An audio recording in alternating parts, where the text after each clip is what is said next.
Dinner with the Devil. The invitation arrived on a Tuesday, nestled amongst junk mail and bills, utterly incongruous in its elegance. Heavy cardstock, the color of old cream, with lettering that seemed to bleed into the paper like ink spilled on thirsty blotting cloth. No return address, just a swirling, almost predatory crest embossed in dark gold at the top. And below it, the summons. You are cordially invited to an intimate dinner at Blackwood Manor. An evening of unparalleled taste and stimulating company awaits. Transportation shall be provided. Further details unnecessary. Below that, a date, a time, dusk, 3 days hence, and nothing more. No host name, no specific purpose, just the implicit promise of escape, nestled within the formal, almost archaic language. For Arthur Penhaligon, former surgeon, current pariah, the invitation felt less like a mystery and more like a lifeline, however strange. Life, since the incident, had become a monochrome existence. The hushed accusations, the averted gazes, the tremor that now lived permanently in his hands, hands that had once moved with godlike precision. He spent his days in the dim solitude of his rented flat, the ghosts of the operating theater his only companions. An evening out? Unparalleled taste? It sounded like a forgotten language from a better life. He'd accepted without a second thought, dialing the discreet number provided for confirming attendance, a number answered by a voice as smooth and cold as polished marble, confirming his acceptance without asking for his name. As if they already knew, the car that arrived was as enigmatic as the invitation.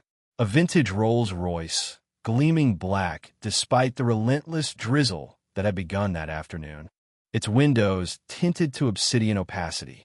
The driver, uniformed and unervingly silent, simply held the rear door open, his face shadowed by his cap, offering no greeting, no explanation.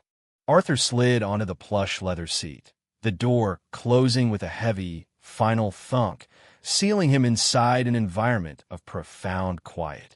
The city dissolved behind them, replaced by winding country roads shrouded in mist. He peered out, but the tinted windows reflected only his own pale, drawn face. He had no idea where they were going, only that they were leaving the familiar world far behind. Hours seemed to pass, the purr of the engine the only sound, until finally the car slowed, turning onto a gravel path that crunched under the tires like old bones. Through the swirling fog, it emerged. Blackwood Manor. It wasn't just a house. It was a declaration. A Gothic behemoth of dark stone, turrets clawing at the bruised twilight sky, mullioned windows like vacant eyes staring out from the encroaching gloom. It crouched atop a lonely hill, surrounded by skeletal trees draped in weeping moss. An island of imposing architecture in a sea of mist and shadow. It didn't look welcoming. It looked watchful, hungry. The driver opened the door, the same silent deference as before.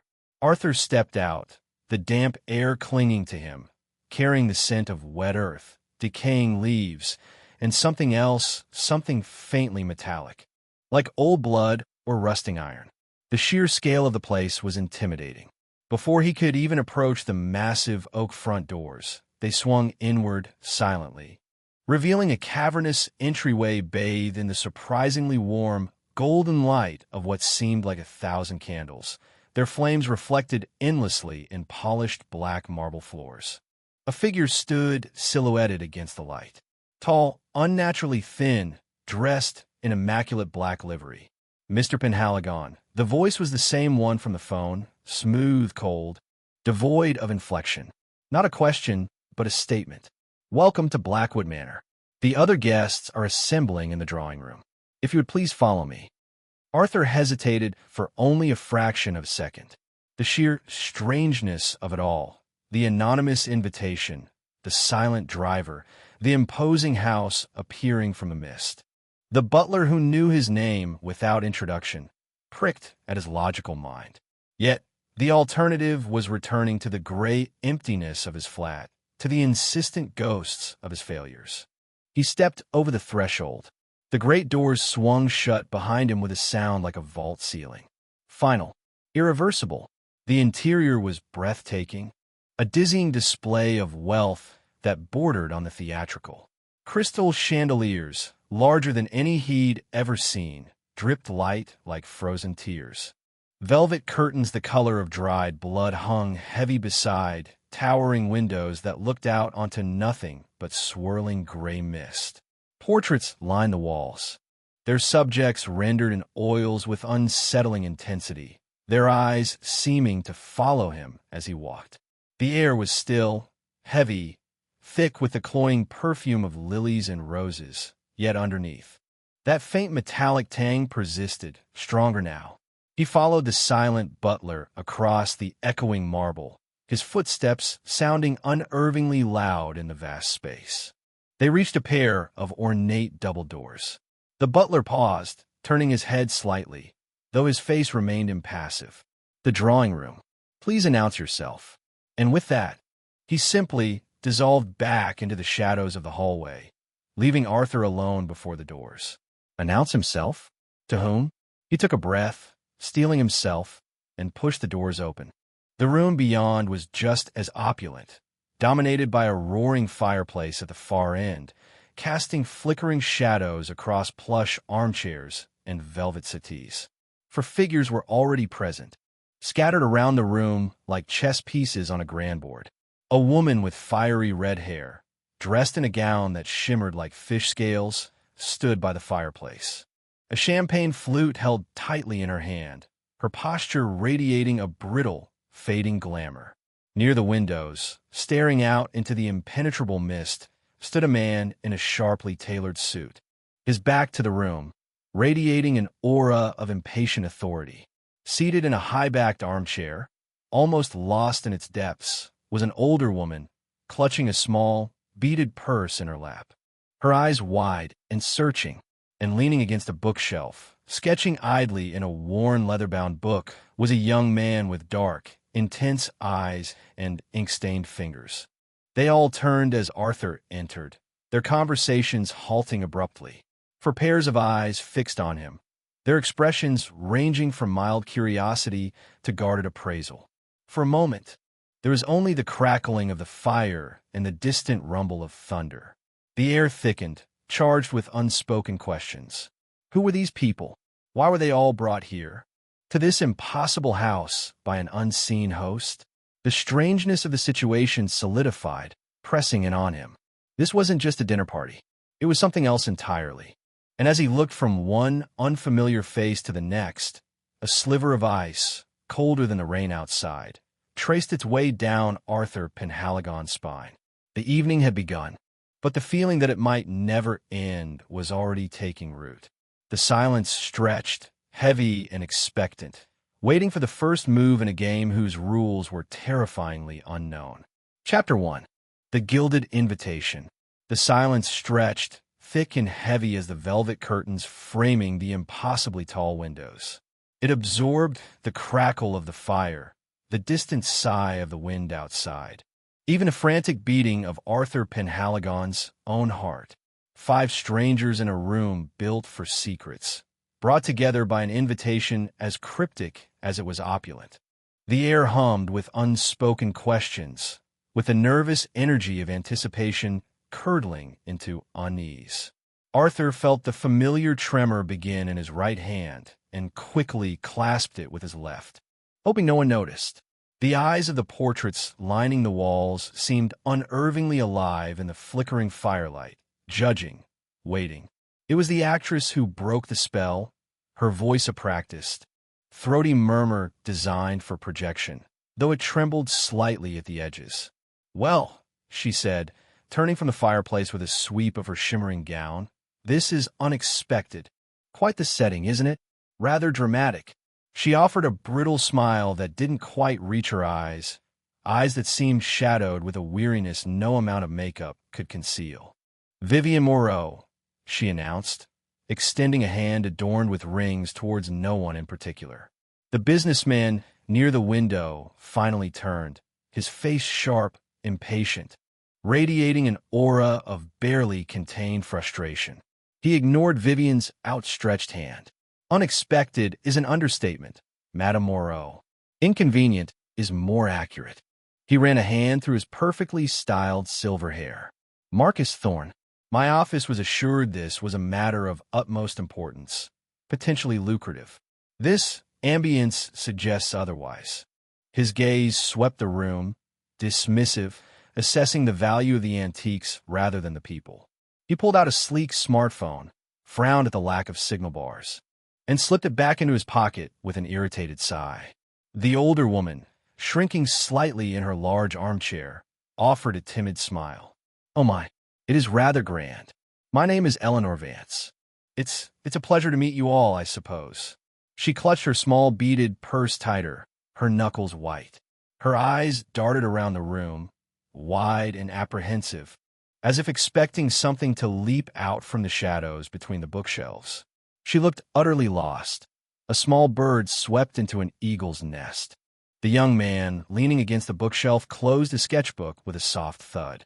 He pushed himself upright, his movements fluid, almost unnervingly quiet. He had dark, intense eyes that seemed to absorb the light rather than reflect it, and his fingers were indeed stained with ink or charcoal. "Julian Croft," he said, his voice soft but clear, lacking the theatricality of Vivian or the abrasive confidence of Marcus. He offered a slight, almost imperceptible nod. "Curiouser and curiouser, wouldn't you agree?" His gaze lingered on Arthur for a moment, observant, analytical, before drifting back to the room itself, as if cataloging its secrets. Arthur cleared his throat, the sound unnervingly loud. Arthur Penhaligon. He kept the introduction brief, offering no title, no profession. The word surgeon felt like ash in his mouth now. He met Julian's gaze briefly, sensing a flicker of recognition or perhaps just intense scrutiny, before looking away. Has anyone met our host? Or have any idea why we, specifically, were invited?" A collective murmur of negation answered him. Vivian took a delicate sip of her champagne. "Not a clue, darling. The invitation was utterly bare, wasn't it? Terribly mysterious. Perhaps it's some eccentric millionaire? A recluse throwing a party for people like us?" She trailed off, the implication hanging in the air. People whose stars had perhaps faded, or whose paths had led them away from the mainstream. Marcus scoffed. Eccentricity doesn't excuse ambiguity in business. If there's no clear agenda, it's a waste of valuable time. He paced towards the fireplace, peering at the intricate carvings on the mantelpiece. "Though I admit," he conceded grudgingly, "the investment in this place is substantial. Old money, clearly, but the upkeep must be astronomical. And the location? Utterly impractical." "Perhaps practicality isn't the point," Julian murmured, his eyes fixed on a particularly unsettling portrait, a stern-faced man in Victorian garb whose painted eyes seemed narrowed in perpetual disapproval. "Perhaps atmosphere is." Eleanor shivered, pulling her shawl tighter around her shoulders despite the warmth from the fire. "It is atmospheric, but it feels rather lonely, doesn't it? So large. And yet," she looked towards the closed double doors leading back into the hall. "Where is the staff? Apart from the gentleman who let us in?" As if summoned by her words, the silent butler reappeared. He hadn't seemed to enter through the doors. He was simply there, standing near the entrance, holding a silver tray laden with crystal glasses filled with amber liquid. His movements were silent, economical. He offered the tray to each guest in turn, his face utterly impassive, his eyes blank. Arthur hesitated when the tray reached him. He hadn't had a proper drink in months, but the tremor in his hand was worsening, fueled by the tension, the strangeness. He took a glass, the crystal cool against the skin. Whiskey, expensive, by the smell of it. He took a tentative sip. The smooth burn was almost comforting, a familiar ghost. Vivian accepted a glass readily. "Ah, divine. Perhaps our host believes in loosening the tongue before the grand reveal." Marcus waved the tray away impatiently. "I don't drink before concluding business." Eleanor politely declined with a shake of her head, her eyes still wide. Julian took a glass, swirling the liquid, studying its color against the firelight with the same intensity he applied to his sketching. The butler moved like a phantom, collecting empty champagne flutes, replacing them with fresh ones from another unseen source, all without a word. His presence both impeccable and deeply unsettling. He was less a person, more an extension of the house itself, efficient, silent, and cold. "Has anyone tried to look around?" Arthur asked, keeping his voice low. "Beyond this room?" Vivian shuddered dramatically. "Goodness, no, I wouldn't dare. This house feels watchful, like wandering off might be dreadfully ill-advised." "I concur," Marcus stated flatly. "Sticking together seems prudent until the host deigns to appear and explain this charade." Julian, however, tilted his head. "I confess, the architecture is fascinating. Gothic revival, predominantly, but with some incongruous elements, almost deliberately anachronistic." He gestured vaguely towards the ceiling cornice, where grotesque faces seemed to leer down from the plasterwork, as if it were constructed from memory, or perhaps dream. "Dreams?" Eleanor whispered, looking alarmed. "Oh, I hope not. My dreams haven't been pleasant lately." She clutched her purse again. A lifeline in the opulent sea. Arthur felt a strange resonance with Julian's observation. The entire place felt slightly unreal, like an elaborate stage set. The perfection was too perfect, the silence too profound, the shadows too deep. He looked again at the portraits. Was it just the firelight, or did the expression on the Victorian man's face seem harsher now? Did the painted eyes of a woman in a pearl necklace seem to glisten with unshed tears? He shook his head, blaming the whiskey, the atmosphere. Suddenly, a low, resonant chime echoed through the room, seeming to vibrate in the very air. It wasn't the cheerful bat-dow of a dinner bell, but a deep, sonorous tone, like a single strike on a massive gong. It came from no discernible source within the room. Gong. Silence fell instantly, absolute this time. Even the fire seemed to hold its breath. The 5 guests looked at each other, startled. The butler, who had been standing motionless near the doors, turned his head. His voice, when it came, was the same smooth, cold monotone, yet it carried effortlessly through the large room. "Dinner," he announced, "is served." He moved to the double doors and pulled them open, revealing not the main hall Arthur had entered through, but a long, dimly lit corridor leading deeper into the mansion's heart. The air that drifted out from the corridor was cooler, carrying a different scent, richer, heavier, mingling the aroma of roasted meats and exotic spices with that same faint, underlying metallic tang Arthur had noticed outside. It was an invitation, drawing them forward into the unknown depths of Blackwood Manor, towards a meal orchestrated by a host they had yet to meet, in a house that felt increasingly like a beautifully constructed trap. The first course of the evening was about to begin, and the sense of dread, sharp and undeniable, tightened its grip around Arthur's chest. The gilded invitation had led them here, but where this path truly ended was a terrifyingly open question. The corridor stretched before them, a ribbon of dimness punctuated by flickering wall sconces that cast long, dancing shadows. Unlike the warm, candle-lit glow of the drawing room, the light here was colder, sparser, doing little to penetrate the oppressive gloom. The air, as Arthur had noted, was distinctly cooler, carrying the complex aromas from the dining room, savory, sweet, spicy, yet still underpinned by that persistent, unsettling metallic trace.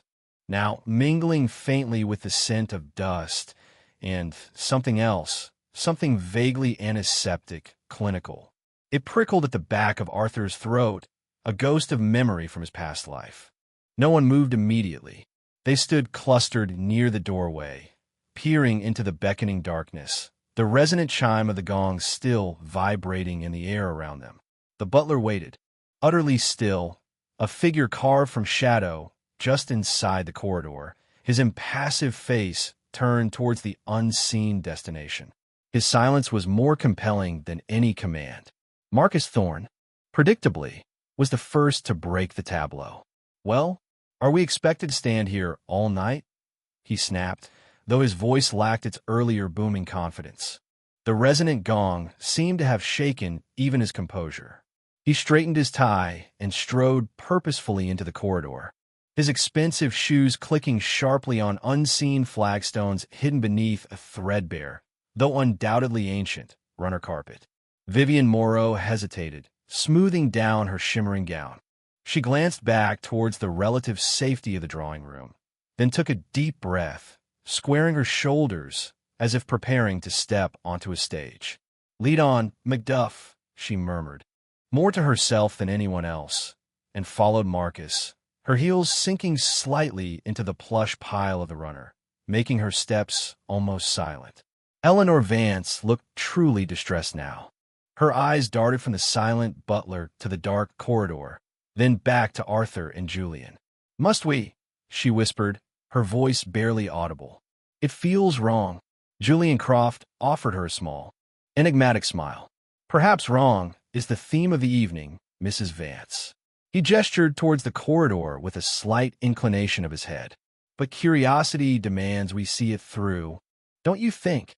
He moved past her, his steps as quiet as Vivian's, his dark eyes already scanning the walls, absorbing the details. Arthur felt a pang of sympathy for Eleanor. Her fear was palpable, relatable. His own logical mind screamed warnings. The isolation, the lack of a host, the pervasive strangeness. Yet, Julian was right. Curiosity, or perhaps a deeper, more desperate need for something to happen. Anything to break the monotony of his self-imposed exile propelled him forward. He offered Eleanor what he hoped was a reassuring look, though he felt far from reassured himself. "We seem to have little choice now," he said gently, "and we are all together." He wasn't sure if that was a comfort or simply amplified the shared predicament. He followed Julian, acutely aware of Eleanor shuffling hesitantly behind him. The soft rustle of her shawl, the only sound she made. The butler remained by the drawing-room door, a silent sentinel watching them depart. He did not follow. The corridor was longer than it had initially appeared, twisting slightly, defying the apparent external dimensions of the manor. Portraits lined the walls here, too. But these were different from the grand figures in the entrance hall.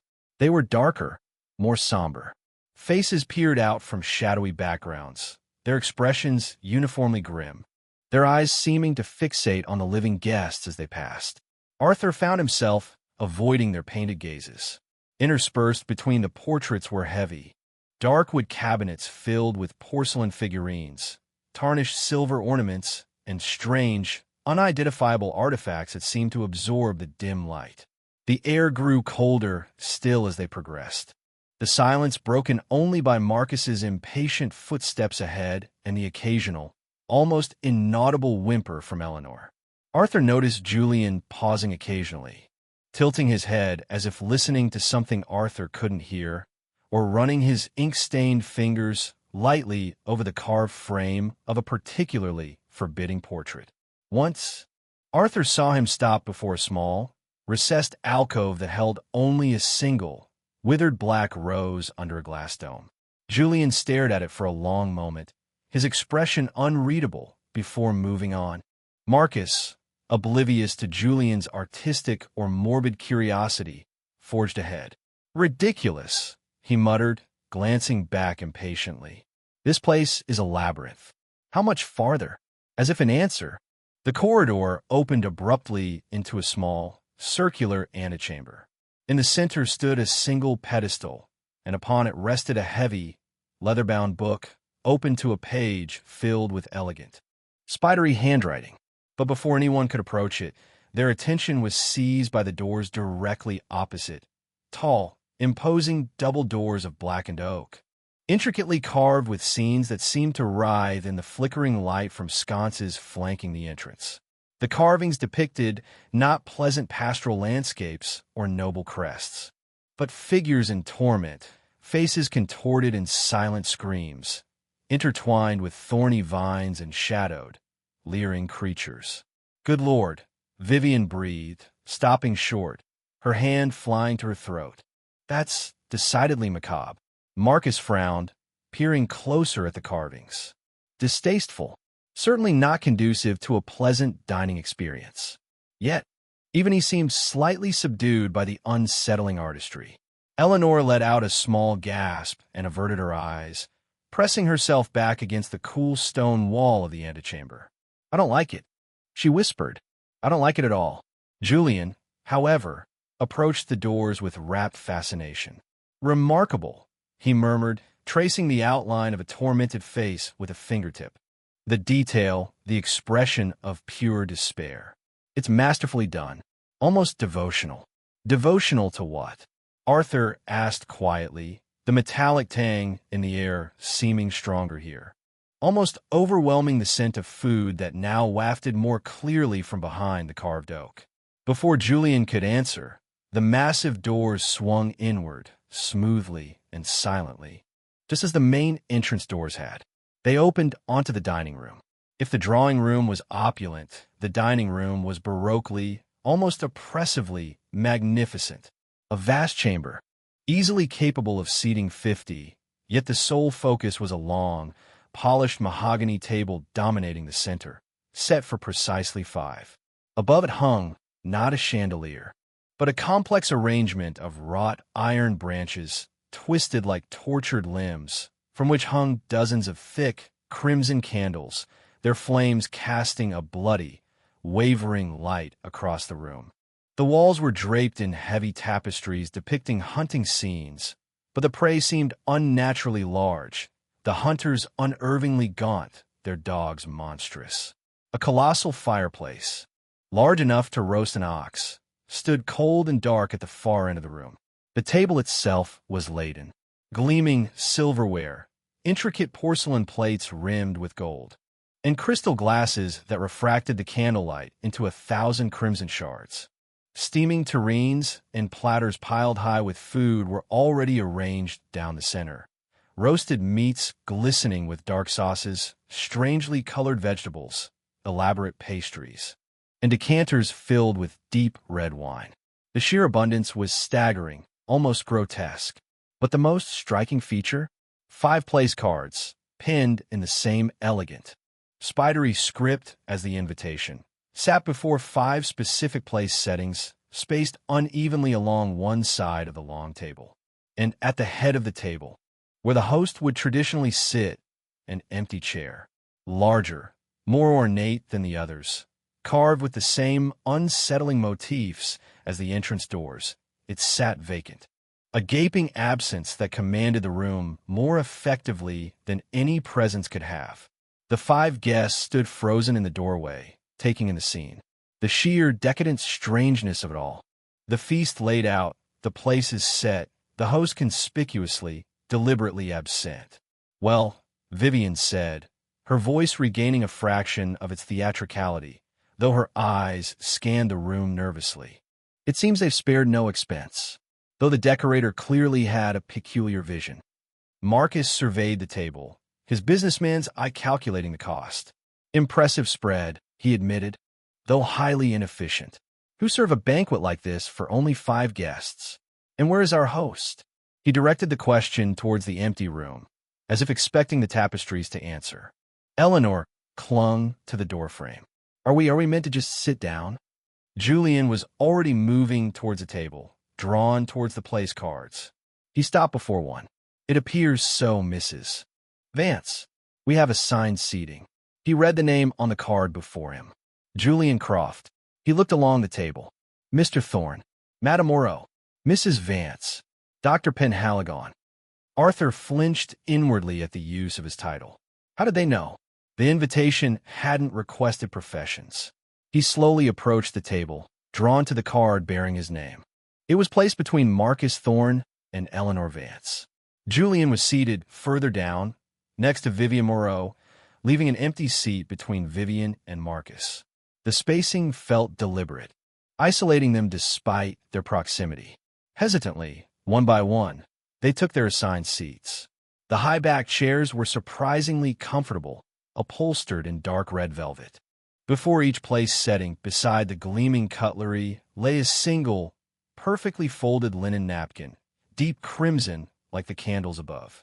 As Arthur sat, The heavy silence of the room pressed in on him again, broken only by the faint, almost subliminal flickering of the candlelight and the distant, muffled sound of his own pulse in his ears. The food smelled incredible, rich and enticing, yet the sight of the empty chair at the head of the table, looming like a silent judge, stole any appetite he might have had. They were seated. The feast was before them. The first act of the evening was over, but the play itself, Arthur suspected with a certainty that chilled him to the bone, was only just beginning. The gilded invitation had led them to their places, but the price of the meal was yet to be revealed. Chapter 2. Cracks in the Facade. The silence in the vast dining room wasn't merely an absence of sound. It was a presence. It pressed down, heavy and thick as the crimson velvet of the chairs, muffling even the subconscious desire to cough or shift position. The 5 guests sat frozen, isolated islands along the polished expanse of the mahogany table. Their reflections, staring back from its mirror-like surface, distorted slightly by the wavering candlelight. Before them lay a feast fit for royalty, or perhaps, Arthur thought grimly, for condemned souls. Steam rose gently from silver tureens, carrying aromas both exotic and strangely comforting, yet the sight of the food inspired nausea rather than hunger. Every instinct screamed that nothing in this house was what it seemed, that the richness was a veneer over something rotten. Dominating their collective consciousness was the empty chair at the head of the table, carved from wood as dark as nightmare, its intricate details, the writhing figures. The thorny vines seemed to writhe with a life of their own in the flickering crimson light. It was more than empty. It was a void, an accusation, a silent testament to the host's deliberate, unnerving absence. Who would arrange such a spectacle only to remain unseen? What kind of power resided in such deliberate concealment? Marcus Thorne broke the spell first, predictably. He picked up his heavy silver fork, testing its weight, his expression a mixture of impatience and grudging admiration for the quality. "Well," he declared, his voice unnaturally loud in the stillness, "our host may be fashionably late or simply eccentric beyond measure, but I see no reason why perfectly good food should go to waste." He gestured towards the nearest platter, slices of roasted pheasant glistening under a dark berry sauce. "Anyone care to bat dow? Or shall we wait indefinitely for a phantom?" Vivian Moreau, who had been staring fixedly at the empty chair, flinched slightly at Marcus's abrupt tone. She attempted a laugh, a brittle, theatrical sound. "Darling Marcus, always so practical. But doesn't it seem frightfully rude to begin without our benefactor? What if they're watching?" She cast a nervous glance towards the heavy tapestries, as if expecting eyes to peer out from between the woven threads. The hunting scenes depicted seemed particularly grim now, the hunters' faces skeletal, the eyes of the monstrous prey filled with an almost human terror. "If they're watching, let them watch me eat," Marcus retorted, spearing a slice of pheasant with unnecessary force. "I didn't travel hours into the godforsaken wilderness for ambience alone. There was a promise of stimulating company, and, I assumed, purpose. Since both are lacking, I'll settle for the cuisine." He brought the fork towards his mouth, then paused, frowning slightly as he looked at the meat. "Odd," he murmured, lowering the fork. "This sauce, it smells familiar." He sniffed again, a flicker of something other than irritation crossing his sharp features, confusion, perhaps even a shadow of unease. "Reminds me of a place in the Black Forest, near Baden-Baden. Visited years ago. Ridiculous." He shook his head, dismissing the thought, and finally took a bite. He chewed thoughtfully for a moment, then nodded curtly. "Excellent, regardless of the host's manners. Their chef is clearly first-rate." Eleanor Vance hadn't touched her silverware. Her hands were clenched tightly in her lap, her gaze fixed on the untouched porcelain plate before her. "It doesn't feel right," she whispered, her voice trembling. "It feels like a trap." She looked pleadingly at Arthur, her eyes wide with fear. "Dr. Penhaligon, surely you agree? This isn't normal." Arthur met her gaze, wishing he could offer some comfort, some rational explanation. But rationality had deserted him the moment he stepped across the threshold of Blackwood Manor. "It's certainly irregular, Mrs. Vance," he conceded carefully. He picked up his own fork, more for something to do with his hands than out of any intention to eat. The tremor was back, a faint but persistent vibration. He focused on the plate before him. It was fine china, impossibly delicate, painted with tiny, exquisite bluebells. He frowned. Bluebells. Why did that spark a flicker of memory? Not a specific event, just a feeling, melancholy, regret. He looked closer. The painting was flawless, except for one tiny petal, almost hidden beneath the gold rim, which seemed bruised, darkened, almost crushed. He shook his head. His imagination was running wild, fueled by the oppressive atmosphere and the single glass of whiskey. "Traps can be beautiful, Mrs. Vance," Julian Croft observed quietly from his end of the table. He hadn't made a move towards the food either. Instead, he had picked up his crystal wine glass, filled halfway with the deep red liquid from the decanter nearby. He swirled it slowly, watching the wine coat the sides of the glass, its color almost black in the crimson candlelight. Think of pitcher plants or the allure of a siren song. Sometimes the most dangerous things are the most enticing. He lifted the glass, not to drink, but to inhale the aroma. He closed his eyes for a moment, a faint, almost imperceptible smile touching his lips. "Interesting bouquet," he murmured. "Complex. Notes of dark fruit, oak, and something else. Iron? No blood." He opened his eyes, his intense gaze sweeping over the other guests. A fitting vintage for the setting, wouldn't you agree? Vivian shivered, pulling her wrap tighter around her bare shoulders. "Julian, darling, must you be so morbid? Blood? Really?" Despite her protest, she reached for her own wine glass, her hand shaking slightly. "Perhaps a drink will steady the nerves." She took a tentative sip. Then her eyes widened almost imperceptibly. She took another, larger swallow. "My word," she breathed, lowering the glass. That's the Chateau, Leoville, Poifer, 1945. I'm almost certain of it." She looked around the table, bewildered. "My father served it once, years ago, for a very special occasion. The premiere of Crimson Dusk. How could—" She trailed off, confusion warring with the pleasure of recognizing such an expensive vintage. The odds of finding it here, served so casually. "Perhaps our host knows your tastes, Madame Moreau," Julian suggested smoothly, though his eyes held a glint of something unreadable. "Or perhaps," he added, his voice dropping slightly, "certain tastes, certain memories have a way of lingering." Marcus snorted, already helping himself to a spoonful of glistening, jewel-toned vegetables. "Coincidence.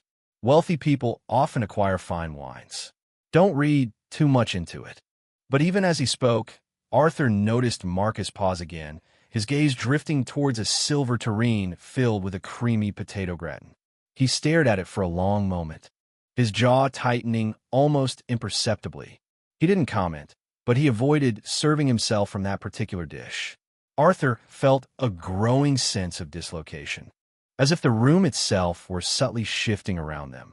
The specific familiarity of the wine for Vivian, Marcus's reaction to the pheasant sauce and the gratin, his own faint, melancholic recognition of the bluebells on his plate. It felt less like coincidence and more like curation, as if the meal, the setting, were specifically designed to evoke echoes of their pasts. But why? To comfort them? Or to torment them? He risked a glance towards the empty head of the table again. The chair seemed darker now, the shadows pooling within its carved depths. Was it his imagination, or did the air around it shimmer slightly, like heat haze rising from asphalt on a summer day? He blinked, rubbing his eyes. It must be the candlelight, the wine he hadn't even drunk yet, the sheer stress of the situation. Suddenly, Eleanor gasped, a sharp, choked sound that made everyone turn towards her. She was staring down at her lap, her face deathly pale, her eyes wide with horror. "My locket," she stammered, fumbling at the neck of her dress where a fine gold chain lay bare. "It's gone." She frantically patted her dress. Her shawl, the seat of the chair. It was here. I always wear it. It was my husband's picture. I never take it off. Never. Her voice rose in panic. Where could it be? Arthur instinctively leaned towards her. Are you sure, Mrs. Vance? Perhaps it simply came unclasped. No. The clasp was secure. I checked it when I arrived. Tears welled in her eyes. It's gone. How can it be gone? Her distress was genuine, profound. Vivian made sympathetic noises. Oh, the poor dear. A locket? Perhaps it fell in the corridor? Marcus sighed irritably. We can look for it later. It probably just slipped down your dress. Let's not disrupt the meal further. But Julian was watching Eleanor with unnerving stillness. When did you last consciously touch it, Mrs. Vance? He asked softly. Eleanor sniffled, trying to control herself. I held it when we were in the drawing room, when I felt frightened. And then in the corridor. I remember touching it just before we reached these awful doors. She gestured towards the carved oak horrors behind them.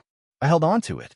And now, she dissolved into quiet sobs, burying her face in her hands.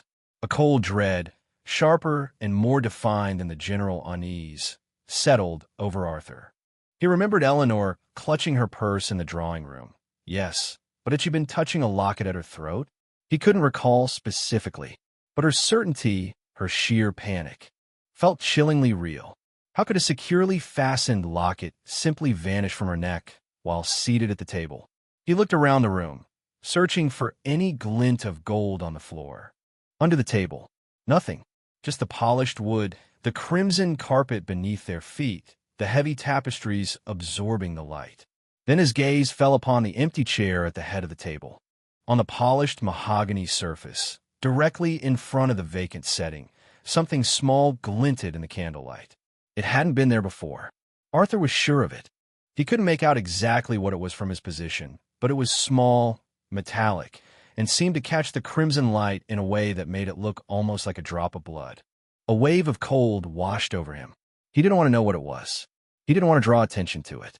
But Eleanor's soft, heartbroken sobs filled the silence. A stark counterpoint to the untouched feast spread before them. The cracks in the facade of the elegant dinner party were beginning to show, revealing glimpses of the terrifying structure beneath. And the disappearance of Eleanor's locket felt like the first deliberate, malevolent act by their unseen, silent host. Eleanor's quiet weeping was a raw nerve exposed in the oppressive silence of the dining room. Arthur found he couldn't tear his gaze away from the glinting object at the head of the table. It lay directly in the center of the empty place setting, catching the crimson candlelight, a tiny spark against the dark, polished wood. He knew, with a sickening certainty that bypassed logic entirely, what it was. To mention it felt like acknowledging the presence in the empty chair, like inviting its attention. But Eleanor's distress was too real to ignore. He cleared his throat, the sound harsh. Mrs. Vance, he began, his voice lower than intended. There's something on the table. Up there. He gestured vaguely with his chin towards the head of the table, reluctant to point directly. All eyes snapped towards the empty chair. Marcus squinted. Vivian leaned forward, peering through the flickering gloom. Julian's intense gaze sharpened, focusing instantly on the spot Arthur indicated. Eleanor lifted her tear-streaked face, her breath catching in a sob as she saw the tiny point of light. Is that? No one volunteered to retrieve it. The space around the host's chair felt charged, dangerous, like approaching the bars of a cage holding an invisible predator. The air seemed colder there, the shadows deeper. Finally, Marcus Thorne made a sound of exasperated impatience. Oh, for heaven's sake. He pushed his chair back noisily, the legs scraping against the floor. It's probably just a cufflink or a reflection. He strode purposefully towards the head of the table, his earlier bravado seeming slightly forced now. He reached the chair, hesitated for only a fraction of a second, then leaned over and picked up the object. He held it up in the candlelight. A small, heart-shaped gold locket dangling from a broken chain link.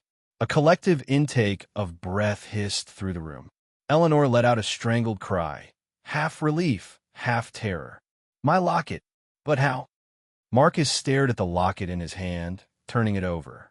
His usual confident bluster seemed momentarily short-circuited. The chain snapped, he stated flatly, his voice lacking its usual resonance. He looked from the locket to the empty chair, then back down the table at Eleanor, his expression unreadable, confusion perhaps, warring with deep-seated skepticism that was rapidly eroding. He walked back towards Eleanor and dropped the locket unceremoniously onto the table beside her plate. There. Now, perhaps we can have some peace. Eleanor snatched it up, cradling it in her trembling hands as if it were a fragile bird. She clicked it open, checking the tiny photos inside, her shoulders slumping with relief before shaking with renewed fear. It is mine. But the chain, it wasn't broken. And how did it get up there? Her eyes darted towards the empty chair, wide with superstitious dread. Who did this? Perhaps you merely snagged it getting up, Marcus offered, returning to his seat, though the explanation sounded weak even to his own ears. Or perhaps one of the silent staff placed it there. We haven't seen any staff since the butler left us at the door, Arthur pointed out quietly. The room felt different now. The uncanny had become specific, targeted. The host wasn't just absent. They were interacting, manipulating their environment, their possessions, with invisible hands. The locket wasn't just lost and found. It was moved, placed deliberately at the seat of power, a clear message. I am here. I am watching. I control this space. Vivian poured herself another generous measure of the astonishingly familiar Chateau, Leoville Poifer, her hand less steady than before. This is getting beyond peculiar, she murmured, taking a large gulp. First the wine, now lockets teleporting around the room. What sort of party is this? Her gaze drifted toward the platter of intricately arranged seafood, oysters glistening on a bed of ice, crayfish piled high. She shuddered slightly. Reminds me of that dreadful wrap party for the Siren's Kiss. Ghastly affair. Ended badly. She pushed the platter slightly away from her. Julian Croft finally picked up his fork, but not to eat. He used his tines to gently probe a piece of dark, glazed venison on his plate. The specificity is notable, he mused, seemingly unfazed by Eleanor's distress or the locket incident. His focus entirely on the puzzle. Each element seems tailored. Madame Moreau's wine, Mr. Thorne's aversion to the gratin, the bluebells on Dr. Penhaligon's plate. He looked directly at Arthur. Did they hold some significance for you, Doctor? Arthur stiffened. He hadn't mentioned the bluebells aloud. How could Julian know they'd struck a chord? They're just flowers, he said curtly, unsettlingly aware of the younger man's sharp perception. But the image flashed in his mind. A hospital window box, pathetic stems struggling in the city grime. A patient's hopeful comment about spring. A patient who hadn't survived his godlike hands. He pushed the memory down, gripping his fork tighter, the tremor in his hand becoming more pronounced. This food, he said, deflecting, it seems designed to evoke reactions. Precisely, Julian agreed, his eyes gleaming with intellectual curiosity. Like Proust's Madeline, perhaps, but weaponized. He finally speared the piece of venison and brought it towards his mouth, inhaling its aroma before taking a bite. He chewed slowly, deliberately, his expression thoughtful. He said softly after swallowing. Interesting. What is it? Vivian asked nervously. Julian dabbed his lips with his crimson napkin. Just a flavor combination. Very distinctive. Smoked paprika, rosemary, and something bitter. Almost like almonds. He looked around the table. Does anyone else detect that? A faint bitterness beneath the richness? Arthur sniffed cautiously at his own untouched plate. Some kind of roasted bird, smaller than the pheasant Marcus was eating. He couldn't detect anything overtly bitter, just the savory aroma of herbs and roasted meat. Marcus shook his head, already serving himself more pheasant. Eleanor was too preoccupied with her recovered locket, trying futilely to fix the broken chain link. Vivian wrinkled her nose. Almonds? Hibbins? No, just rich. But Julian's mention of bitterness, specifically almonds, sent another unwelcome jolt through Arthur. Cyanide, the smell associated with it, often described, though not always detectable, as bitter almonds. It was a clinical association, irrelevant here. Surely. Yet, the thought lodged itself in his mind. Another layer of poison added to the already toxic atmosphere. Was Julian imagining it? Or was his palate somehow more attuned to a hidden ingredient? Or perhaps the bitterness was meant only for him. The temperature in the room seemed to dip subtly, the candle flames flickering as if stirred by an unfelt breeze. Arthur could have sworn he heard a faint sound, almost like a sigh, echoing from the direction of the cold, dark fireplace at the far end of the room. He glanced towards it, but saw only shadows. "This is absurd," Marcus suddenly snapped, throwing his napkin down onto the table. He pushed his plate away, his face flushed. "I don't know what game is being played here, but I've had enough." He glared towards the empty chair. "Whoever is responsible for this farce, show yourself." This ambiguity is unprofessional and frankly insulting. His voice bounced off the heavy tapestries, the silence swallowing his outburst almost immediately, leaving only an uncomfortable echo. There was no response, only the steady flicker of the crimson candles and the faint, almost imperceptible sigh of the house around them. Vivian reached out and placed a placating hand on Marcus's arm. "Darling, shouting won't help. We're trapped, it seems. Best to keep our wits about us." Her touch, intended to soothe, seemed only to irritate him further. He shook her hand off. "Trapped? Don't be ridiculous. There's a car, a driver. This is just some elaborate, tasteless prank by a bored billionaire." But his eyes betrayed a flicker of doubt, a nascent fear beneath the anger. He looked towards the imposing carved doors through which they had entered. "I'm going to find that butler and demand an explanation. And transportation. I wouldn't advise that," Julian said quietly, still calmly observing the proceedings, his earlier bite of venison seemingly forgotten. Wandering off alone, as Madame Moreau pointed out earlier, feels unwise. "Are you suggesting we just sit here?" Marcus demanded. "Waiting for what? The next parlor trick? A disappearing handkerchief? Or perhaps another piece of jewelry will manifest itself?" The sarcasm was thick, but laced with genuine unease. Before anyone could answer, a low creak emanated from the far end of the room. It wasn't the house settling. It was the distinct sound of wood moving, stressed. All heads turned towards the massive, cold fireplace. High above the mantelpiece, nestled amongst the dark stone carvings, was a small, square wooden panel, almost invisible unless you were looking for it. It was slowly, deliberately, swinging open, revealing a dark cavity within. The movement stopped, leaving the small door ajar. A black square against the gray stone. Nothing emerged. No face peered out. No object was presented. It was just open. An invitation? A warning? Another move in the silent host's unnerving game. The feast lay largely untouched. The wine glasses were half empty, clutched in trembling hands. The carefully constructed facades of the guests were cracking under the strain, revealing glimpses of the fear, guilt, and desperation beneath. And now, a hidden opening, a secret passage revealed, beckoning them deeper into the mystery, or perhaps closer to the horrifying truth of Blackwood Manor. The air grew colder still, thick with anticipation and the metallic tang of dread. The creak of the opening panel echoed into silence, leaving behind a palpable tension that vibrated in the very air. All 5 guests stared, transfixed, at the small, dark opening high above the fireplace mantelpiece. It was a black square against the gray stone, an unblinking eye suddenly opened in the wall, observing them.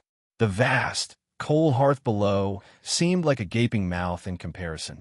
The crimson candlelight flickered, casting uneasy shadows that made the carvings around the opening seem to writhe and shift. Was it an escape route? An observation point? Or the entrance to something far worse than the opulent prison of the dining room? Eleanor Vance made a small, whimpering sound and pressed herself back into her chair, pulling her shawl so tightly around her shoulders it must have been constricting.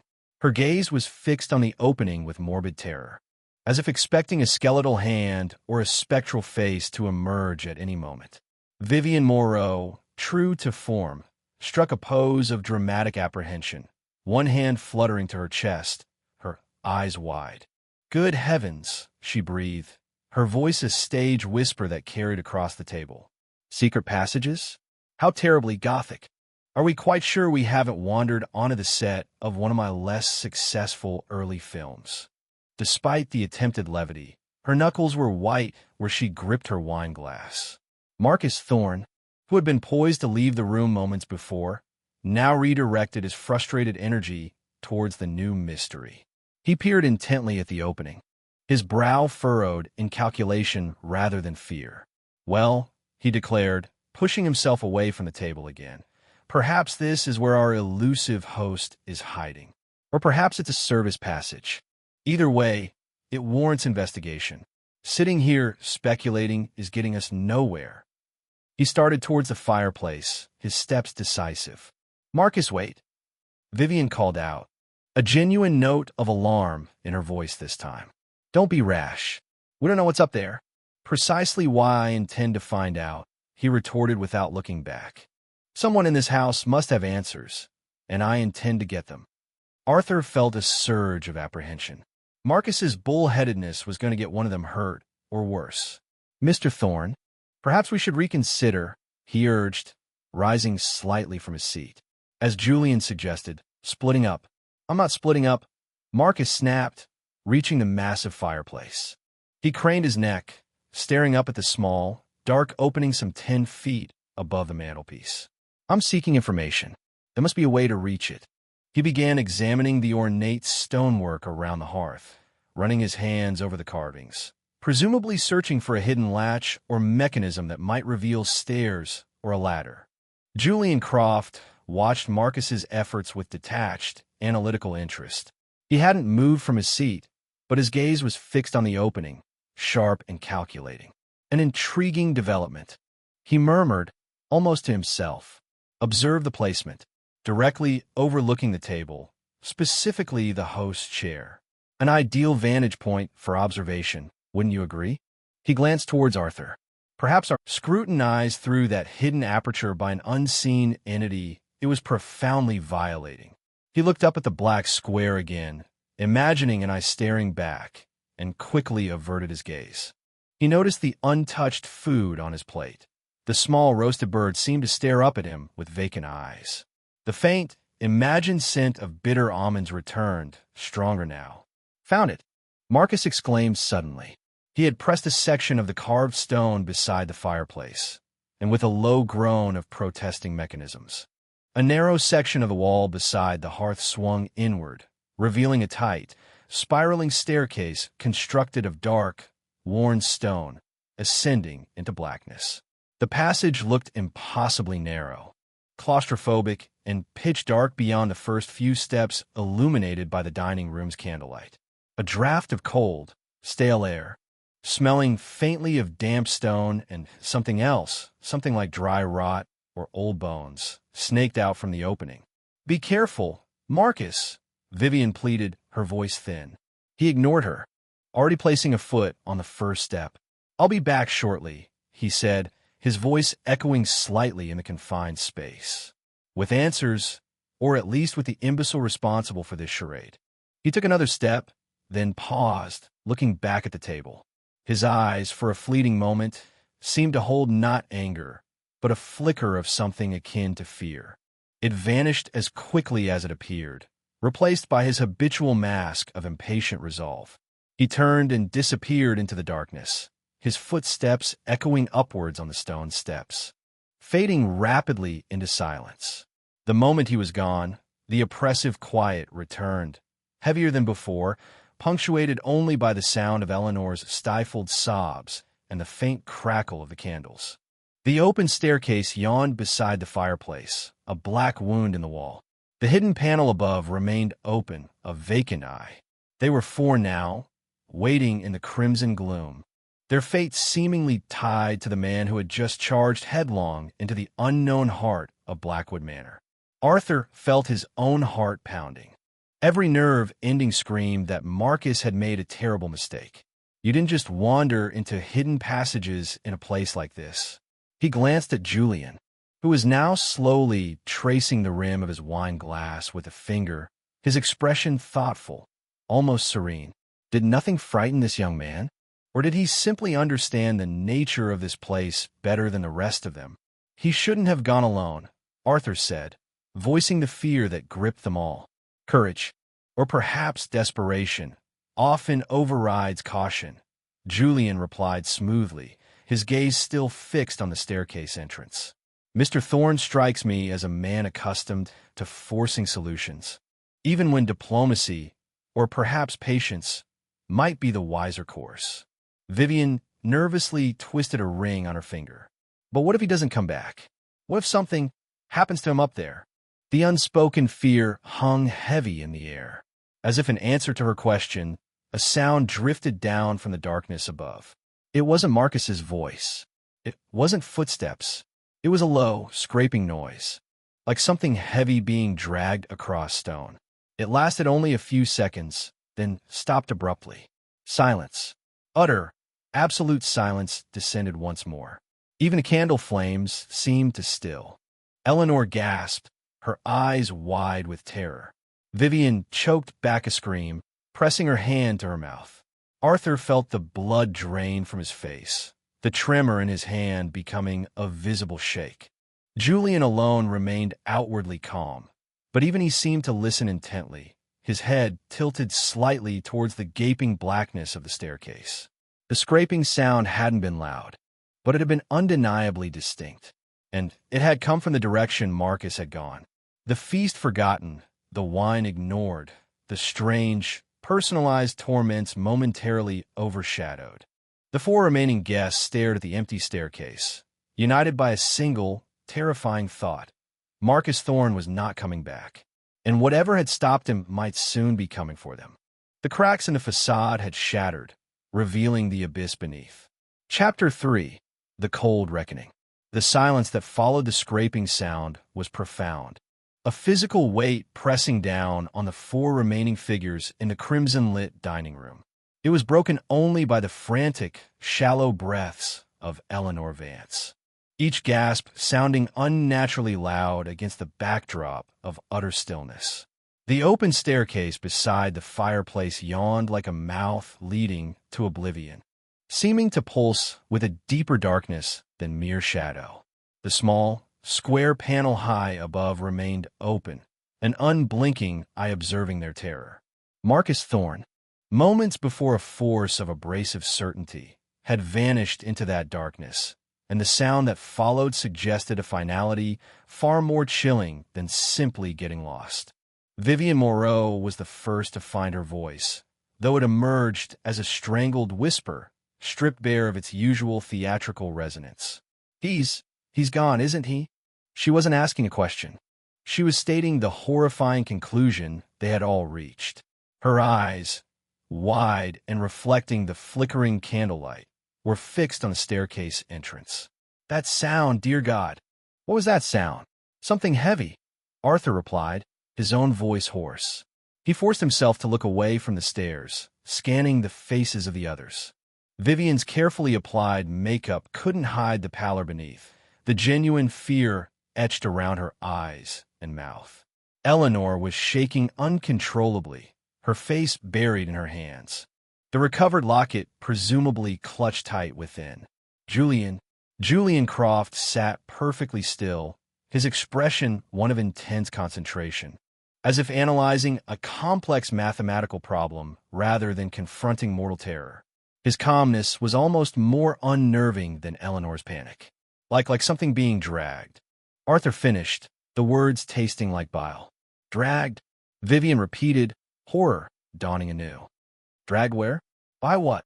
She pushed her chair back slightly, creating distance from the table, from the center of the room, as if seeking refuge near the tapestry-draped walls. We have to get out of here. Now. Forget the host. Forget explanations. We need to leave. She looked wildly towards the imposing carved oak doors they had entered through. "And go where, Madame Moreau?" Julian asked, his voice cutting through her rising panic with unnerving clarity. He still hadn't moved, his posture relaxed, almost casual, yet his eyes missed nothing. "Back down the corridor? Through the main hall?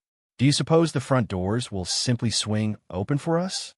This house operates on its own terms. The rules of the outside world seem rather flexible within these walls." "He's right," Arthur said grimly, though he hated agreeing with the strangely detached young man. "We're locked in. I felt it when the main doors closed. And those dining room doors." He glanced back at the scenes of torment carved into the wood. "They don't feel like they'd open easily unless permitted." He thought of the silent butler, the driver who vanished, the impossible luxury paired with chilling neglect. This isn't just a house. It's something else. A construct. A mechanism. A mechanism for what? Vivian cried, her voice trembling. "To torture us? Why?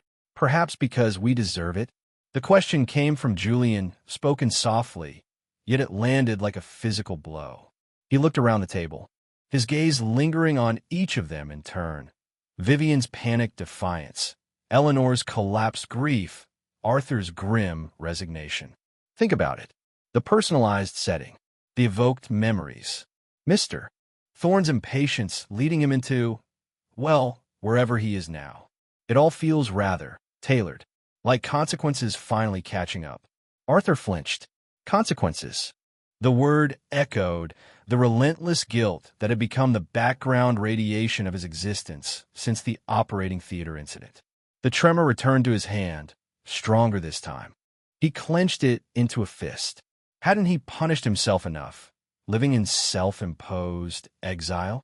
What right did this place, this unseen entity, have to inflict further judgment? That's ridiculous. Vivian shot back, though her denial lacked conviction. Consequences for what? For living our lives? For making mistakes? Everyone makes mistakes. She gestured vaguely, spilling a few drops of the dark red wine. I might have embellished my successes occasionally, perhaps stepped on a few toes climbing the ladder. Who hasn't in my profession? Her eyes flickered with a hunted look. It doesn't warrant this. Eleanor sobbed louder, rocking back and forth slightly in her chair. My George, she mumbled incoherently through her tears. I only wanted, I never meant. Her words dissolved into unintelligible grief. Julian watched them, his expression unreadable. Mistakes, he queried softly. Or choices. Actions have ripples, don't they? Sometimes they spread further than we anticipate. Sometimes they create debts. Perhaps tonight is simply collection night. He finally picked up his wine glass again, taking a slow, deliberate sip, his eyes never leaving their faces. The faint, imagined scent of bitter almonds seemed to emanate from his very presence. Arthur felt a surge of anger, directed as much at Julian's cold philosophizing as at their predicament. "And what about you, Croft?" he challenged, his voice tight. "Are you just an impartial observer in this? What debt are you here to pay?" Julian met his gaze directly, a flicker of something unidentifiable. Amusement? Sadness? In his dark eyes. "Oh, I have my own accounts to settle, Doctor," he admitted quietly. "We all carry ledgers, whether we acknowledge them or not. Mine is perhaps just illustrated differently." He tapped the cover of the sketchbook that now rested on the table beside his plate. Some canvases required darker pigments. The cryptic answer only deepened Arthur's suspicion and unease. Before he could press further, a subtle change occurred. The crimson candles guttering in the wrought iron branches above the table flickered violently for a moment, casting wild, elongated shadows across the room. The temperature, already cool, dropped noticeably further, raising gooseflesh on Arthur's arms. It felt as if a block of ice had materialized in the center of the room. And with the cold came a smell, faint but distinct, overriding the aromas of the cooling feast and the ever-present metallic tang. It drifted from the open staircase, a smell Arthur knew intimately, viscerally, from his former life. The sickly sweet, cloying odor of decay. Not the dry rot suggested earlier, but something organic. Something recent. Oh God, Vivian gasped, gagging slightly and pressing her napkin to her nose. What is that ghastly smell? Eleanor seemed oblivious, lost in her grief, but Arthur saw Julian's nostrils flare almost imperceptibly as he identified the scent. Arthur felt his stomach churn, the single sip of whiskey threatening to revolt. He knew that smell. It was the smell of tissue beginning the slow, inexorable process of decomposition. It confirmed his deepest fear about the scraping sound, about Marcus's fate. "We can't stay here," Arthur said decisively, the confirmation galvanizing him past Julian's fatalistic pronouncements. "Whether we can leave the house or not, we can't stay in this room, waiting for whatever dealt with Marcus to come down those stairs." He looked towards the heavy oak doors. "We need to get back to the drawing room, perhaps barricade ourselves in there." It felt marginally safer. Safer. Julian tilted his head. "An illusion, Doctor. If the host wished us contained or eliminated, barricades would be meaningless. Did you notice the locks on those doors? Or rather, the lack thereof? They closed with a thunk, remember? Like a car door. Sealed, not locked in a conventional sense." Arthur hadn't noticed. He'd been too overwhelmed. But Julian was right. There had been no click of a bolt, no turn of a key. Just a heavy finality. "Then what do you suggest?" Arthur demanded, frustration warring with fear. "We just sit here and wait to be picked off one by one."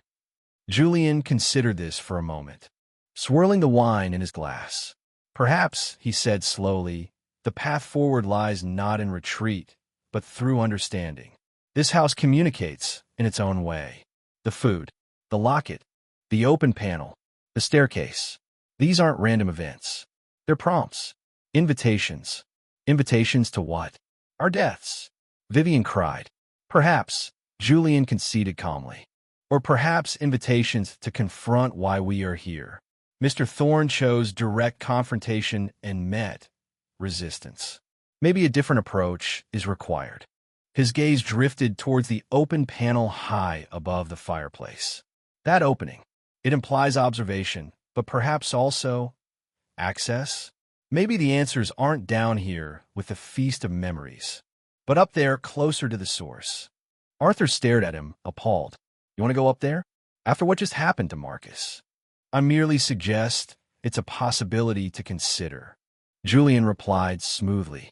"Running and hiding feels reactive. Exploring the structure, understanding the design, that feels proactive, even if the design is malevolent." Before Arthur could argue further, another sound broke the stillness. Not from the staircase this time, but from behind them. A soft, rhythmic thump, thump, thump. It was coming from the other side of the carved oak doors leading back towards the corridor and the main house. Everyone froze. The sound was soft, muffled, but undeniable. Thump, thump, thump, like someone or something was patiently, persistently, knocking or perhaps bumping against the heavy wood. Eleanor let out a thin scream, scrambling backwards from the table, her chair nearly tipping over.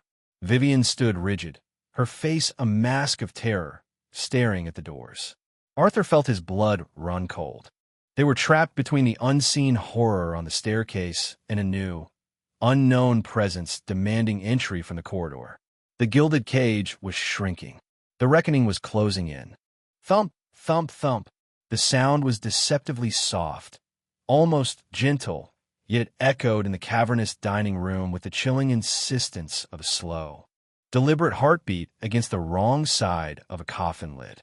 It pulsed from the heavy, carved oak doors behind them, the ones leading back towards the antechamber and the long, portrait-lined corridor. Each impact was muffled, suggesting something yielding rather than hard. Not knuckles rapping sharply, but perhaps a shoulder, a head, or something softer still, bumping rhythmically against the unyielding wood. The regularity was the most unnerving part. It lacked panic, suggesting patience, persistence, inevitability. Eleanor scrambled away from the table, tripping over the leg of her chair and landing in an undignified heap on the crimson carpet, her sobs turning into high-pitched, terrified whimpers. She crab-walked backwards until she hit the wall beneath one of the grim tapestries, pressing herself flat against the cold stone, her eyes screwed shut, hands clamped over her ears as if trying to block out the sound through sheer force of will. Vivian stood frozen halfway between the table and the wall, her body rigid, knuckles white where she gripped the back of a chair for support. Her face, previously animated by theatrical fear, was now slack with genuine, paralyzing terror. Her gaze darted between the thumping doors and the yawning blackness of the open staircase, trapped between two distinct points of dread. Arthur felt his own body tense, muscles locking, breath held tight in his chest. The smell of decay drifting from the staircase seemed to intensify, mingling nauseatingly with the rich aromas of the cooling feast. The rhythmic thumping acted like a metronome, counting down the seconds towards what? He gripped the edge of the table, his knuckles white, the tremor in his hand, now a violent shake he couldn't conceal. His medical training screamed logical possibilities, someone injured, disoriented, trying to get their attention. But logic had no place here. This was Blackwood Manor, where lockets teleported and hidden passages led to gruesome silence. This was a place operating under a different set of physical and moral laws. Only Julian Croft remained seated, seemingly unaffected by the new threat. He had turned his chair slightly to face the thumping doors, his head tilted in that characteristic listening pose. The faint, enigmatic smile touched his lips again. "Well now," he murmured, his voice barely audible above Eleanor's whimpering and the insistent thump, thump, thump. "It seems we have another caller. Or perhaps something wishes to rejoin the party." "Rejoin?" Vivian hissed, her voice cracking. "What do you mean? Marcus?" The thought was both hopeful and horrifying. Could Thorn have somehow escaped whatever horror awaited him upstairs, only to find himself locked out of the dining room? But the sound, it didn't sound like Marcus. It lacked his aggressive impatience. It felt broken. "Perhaps," Julian allowed, still watching the doors intently. Or perhaps something else. Something that was delayed. He picked up his sketchbook and pencil, his movements fluid and unhurried. He flipped to a blank page. This house seems to enjoy unveiling its horrors sequentially. A narrative structure of sorts. "This isn't a story, Croft," Arthur snapped, his fear transmuting into anger directed at Julian's unnerving detachment. "People are disappearing. That thing at the door could be anything." He forced himself to look at the doors, at the intricate carvings of tormented figures. Did the painted eyes on the wood seem to glint with malicious anticipation? Was the wood itself vibrating slightly with each soft impact? Thump, thump, thump. Precisely. Julian agreed without looking up from his sketchbook, his pencil beginning to move across the page with swift, certain strokes. It could be anything, which makes opening the door a rather significant gamble, wouldn't you say? Especially since our host seems intent on playing games with our perceptions, our memories. He paused his sketching for a moment, his gaze flicking towards the untouched food, then to Eleanor huddled against the wall. Games of consequence. The word hung in the air again. Consequence. Arthur felt a wave of dizziness. The operating room swam before his eyes. The blinding lights, the hiss of machines, the sudden, catastrophic bleed he hadn't controlled. The accusing eyes of the surgical team over their masks. The patient's life slipping away under his hands. Hands that now trembled uncontrollably. He had faced the consequences, the inquiry, the suspension, the loss of his career, his reputation, his self-worth. What more could this place demand? What form would its collection take? Thump, thump, thump. The sound was relentless, hypnotic. Was it getting fractionally louder? Or was the silence deepening around it, amplifying its presence? Arthur found himself straining his ears, listening for any other sound. A voice, breathing, scratching, but there was only the soft, rhythmic impact. Vivian pushed away from the chair she was clinging to, taking a few unsteady steps towards the doors. "We have to know," she stammered, her voice thin and reedy. "Maybe it is Marcus. Maybe he's hurt. We can't just leave him out there." Despite her terror, a flicker of something else, compassion perhaps, or the actress's instinct never to be passive when action was possible, seemed to drive her.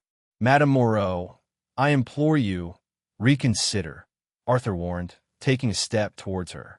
"Think rationally. How could he get down from that staircase, presumably injured, navigate the corridor, and end up back here so quickly, only to knock politely? It doesn't make sense." "Nothing here makes sense," she retorted, stopping a few feet from the doors, her body vibrating with tension. "But doing nothing feels worse. We're trapped rats in a cage, waiting for the experimenter to decide our fate. At least finding out what's at the door is something." "It could be the experimenter," Julian murmured, his pencil scratching rapidly across the paper. He seemed to be drawing the carved doors, but adding something huddled on the floor before them. Thump! This impact was louder, sharper, not soft anymore. It sounded like a solid weight hitting the door hard, making the heavy oak reverberate. Eleanor screamed, a raw, piercing sound this time. Vivian stumbled back, colliding with Arthur. Thump! Thump! Louder still. Heavy, deliberate blows now, shaking the very frame. Dust motes danced in the crimson candlelight, dislodged from the doorframe or the ceiling above by the vibrations. The gentle, pleading rhythm was gone, replaced by something forceful, demanding. Anger? Or mindless persistence? "It's trying to get in," Arthur breathed, stating the obvious, his eyes wide with horror. Whatever was out there, it wasn't Marcus seeking help. It was something else trying to break through. "The panel," Julian said suddenly, looking up from his sketchbook, his eyes bright with unnerving intensity. He pointed towards the open square high above the fireplace. While its attention is focused there, he nodded towards the violently shaking doors. "Perhaps up there offers an alternative." Arthur stared at him, then followed his gaze to the dark opening. "Go up there? Towards the source of the decay smell, towards the place Marcus had vanished?" It seemed suicidal. Yet, the alternative was waiting for whatever was battering the oak doors to finally splinter the wood or find some other way in. The doors were shaking visibly now, the wood groaning under the impacts. Splinters flew from the edges. Crack! A visible fracture appeared near the center of one of the doors, running vertically along the grain. "We don't have time to debate," Arthur yelled, the immediate threat overriding his fear of the unknown upstairs. Julian was right. It was a gamble either way, but the threat at the door felt imminent, violent. "Vivian, help me with the table. Maybe we can wedge it." But even as he spoke, he knew it was futile. The table was immense, solid mahogany. It would take all of them, including the catatonic Eleanor, to move it significantly, and whatever was outside was splintering solid oak. Julian was already on his feet, moving not towards the doors, but towards the fireplace, his sketchbook tucked under his arm. "A barricade is temporary," he stated calmly, his voice cutting through the cacophony of the assault on the door and Eleanor's continued cries. "Understanding is permanent, or at least illuminating." He reached the fireplace and peered into the narrow, spiraling staircase entrance, then looked up towards the open panel. "The question is, which path offers more answers?" Crash! A large section of the upper panel of the right-hand door splintered inwards, showering the floor with shards of dark wood.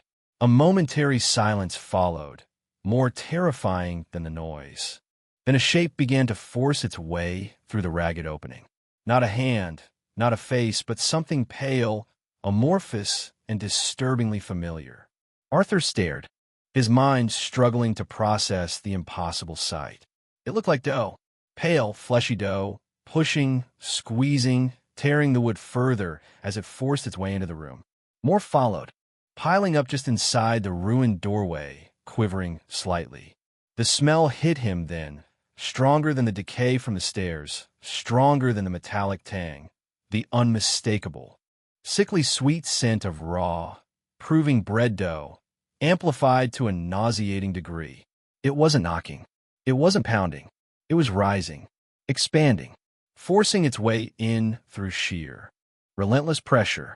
Vivian screamed, a raw sound of pure, unadulterated horror, stumbling backwards until she hit the wall near Eleanor. Arthur felt frozen, his feet rooted to the spot, watching the grotesque, doughy mass bulge and tear its way through the centuries-old oak. This place didn't just play with memories, it weaponized the mundane, twisting comforting scents and familiar objects into instruments of terror. Julian watched the phenomenon for only a second, his eyes wide with what might have been fascination rather than fear, before turning decisively towards a spiral staircase. Upwards, it seems, he declared, his voice calm despite the pandemonium. Answers rarely lie behind you. He stepped into the oppressive darkness of the passage Marcus had taken, disappearing from view as instantly as Thorn had. Arthur was jolted out of his stupor. Julian was insane, walking willingly towards the source of the decay, but staying here with the doe felt infinitely worse.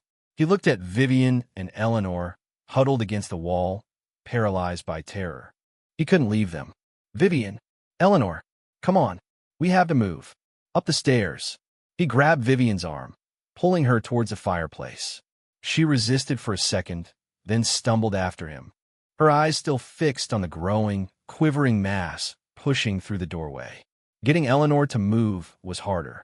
She was almost catatonic, unresponsive. Arthur practically had to lift her, half dragging, half carrying her stumbling form towards the narrow opening beside the hearth, Vivian helping push from behind.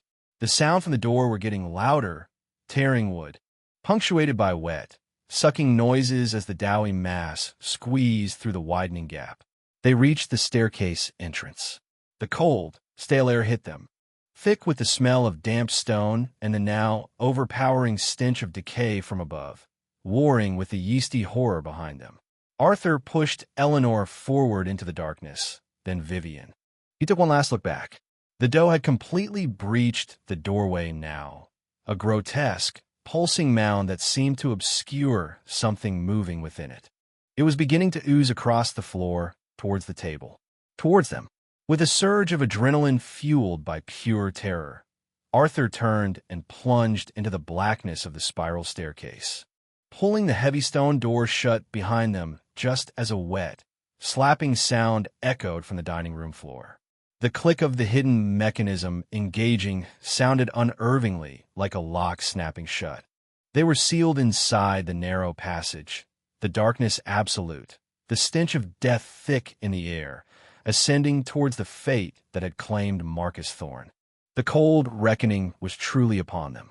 The slam of the stone door behind Arthur echoed unnervingly in the sudden, absolute blackness. The click of the mechanism sealing them in sounding like the final turn of a key in a tomb lock. Darkness pressed in from all sides, thick and suffocating, stealing breath and orientation.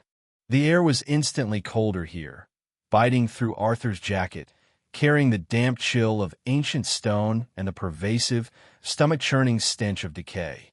Now, so close it felt like a physical presence clinging to the back of his throat. Panic surged, raw and primal, a desperate urge to beat against the unyielding stone door he'd just sealed. He fought it down, forcing himself to breathe, the air thick and stale in his lungs. Beside him, Vivian gasped a choked, terrified sound, and he could hear Eleanor's whimpering intensify, punctuated by ragged, shallow breaths. They were trapped in the gullet of the beast. "Keep moving," Arthur urged, his voice strained, trying to project a calm he didn't feel. Upwards. Julian went this way. He reached out blindly, his hand brushing against cold, damp stone wall on one side, empty air on the other. The staircase was narrow, barely wide enough for one person to pass comfortably, spiraling tightly upwards into the oppressive dark. He took a hesitant step up, his foot landing on worn stone that felt slightly gritty underfoot. "Vivian? Eleanor? Stay close. I can't see anything," Vivian whispered, her voice tight with fear. "It's pitch black. I know. Use the wall for guidance." One hand on the wall. "Keep moving up," Arthur instructed, his surgeon's instinct for command surfacing through the fear. He found the central pillar of the spiral with his other hand, cold, slimy stone. He began to ascend, shuffling upwards, one slow step at a time, pulling Eleanor along behind him, relying entirely on touch and the claustrophobic confines of the passage. Vivian followed close behind Eleanor, her quick, panicked breaths audible just over Arthur's shoulder. Eleanor stumbled frequently, her near-catatonic state making her dead weight, her soft whimpers a constant lament in the suffocating silence, broken only by their breathing and the scrape of their shoes on stone. The stench of decay grew stronger with every upward step, becoming almost unbearable. It filled Arthur's nostrils, thick and cloying, evoking vivid, unwanted memories of anatomy labs and postmortems, of the grim realities hidden beneath the clean white sheets of the hospital. It was the smell of finality, of irreversible breakdown, the smell of what awaited Marcus Thorne somewhere above them in this suffocating darkness. Arthur tried breathing through his mouth, but the taste was almost worse than the smell. After what felt like an eternity of slow, blind climbing, Arthur's outstretched hand brushed against something soft and yielding on the steps ahead. He recoiled instinctively, his heart leaping into his throat. What was that? Vivian hissed from behind him. A calm voice answered from the darkness just above them. Just me, doctor. I thought it prudent to wait, lest you stumble in your haste. Julian. His voice was unervingly normal, devoid of the panic that gripped the rest of them. Arthur let out a shaky breath, relief warring with irritation at the man's composure. Croft, why are you just standing here? We need to keep moving. Moving where, precisely? Julian countered reasonably. And towards what? A moment's pause allows for acclimatization. And listening. Listening? To what?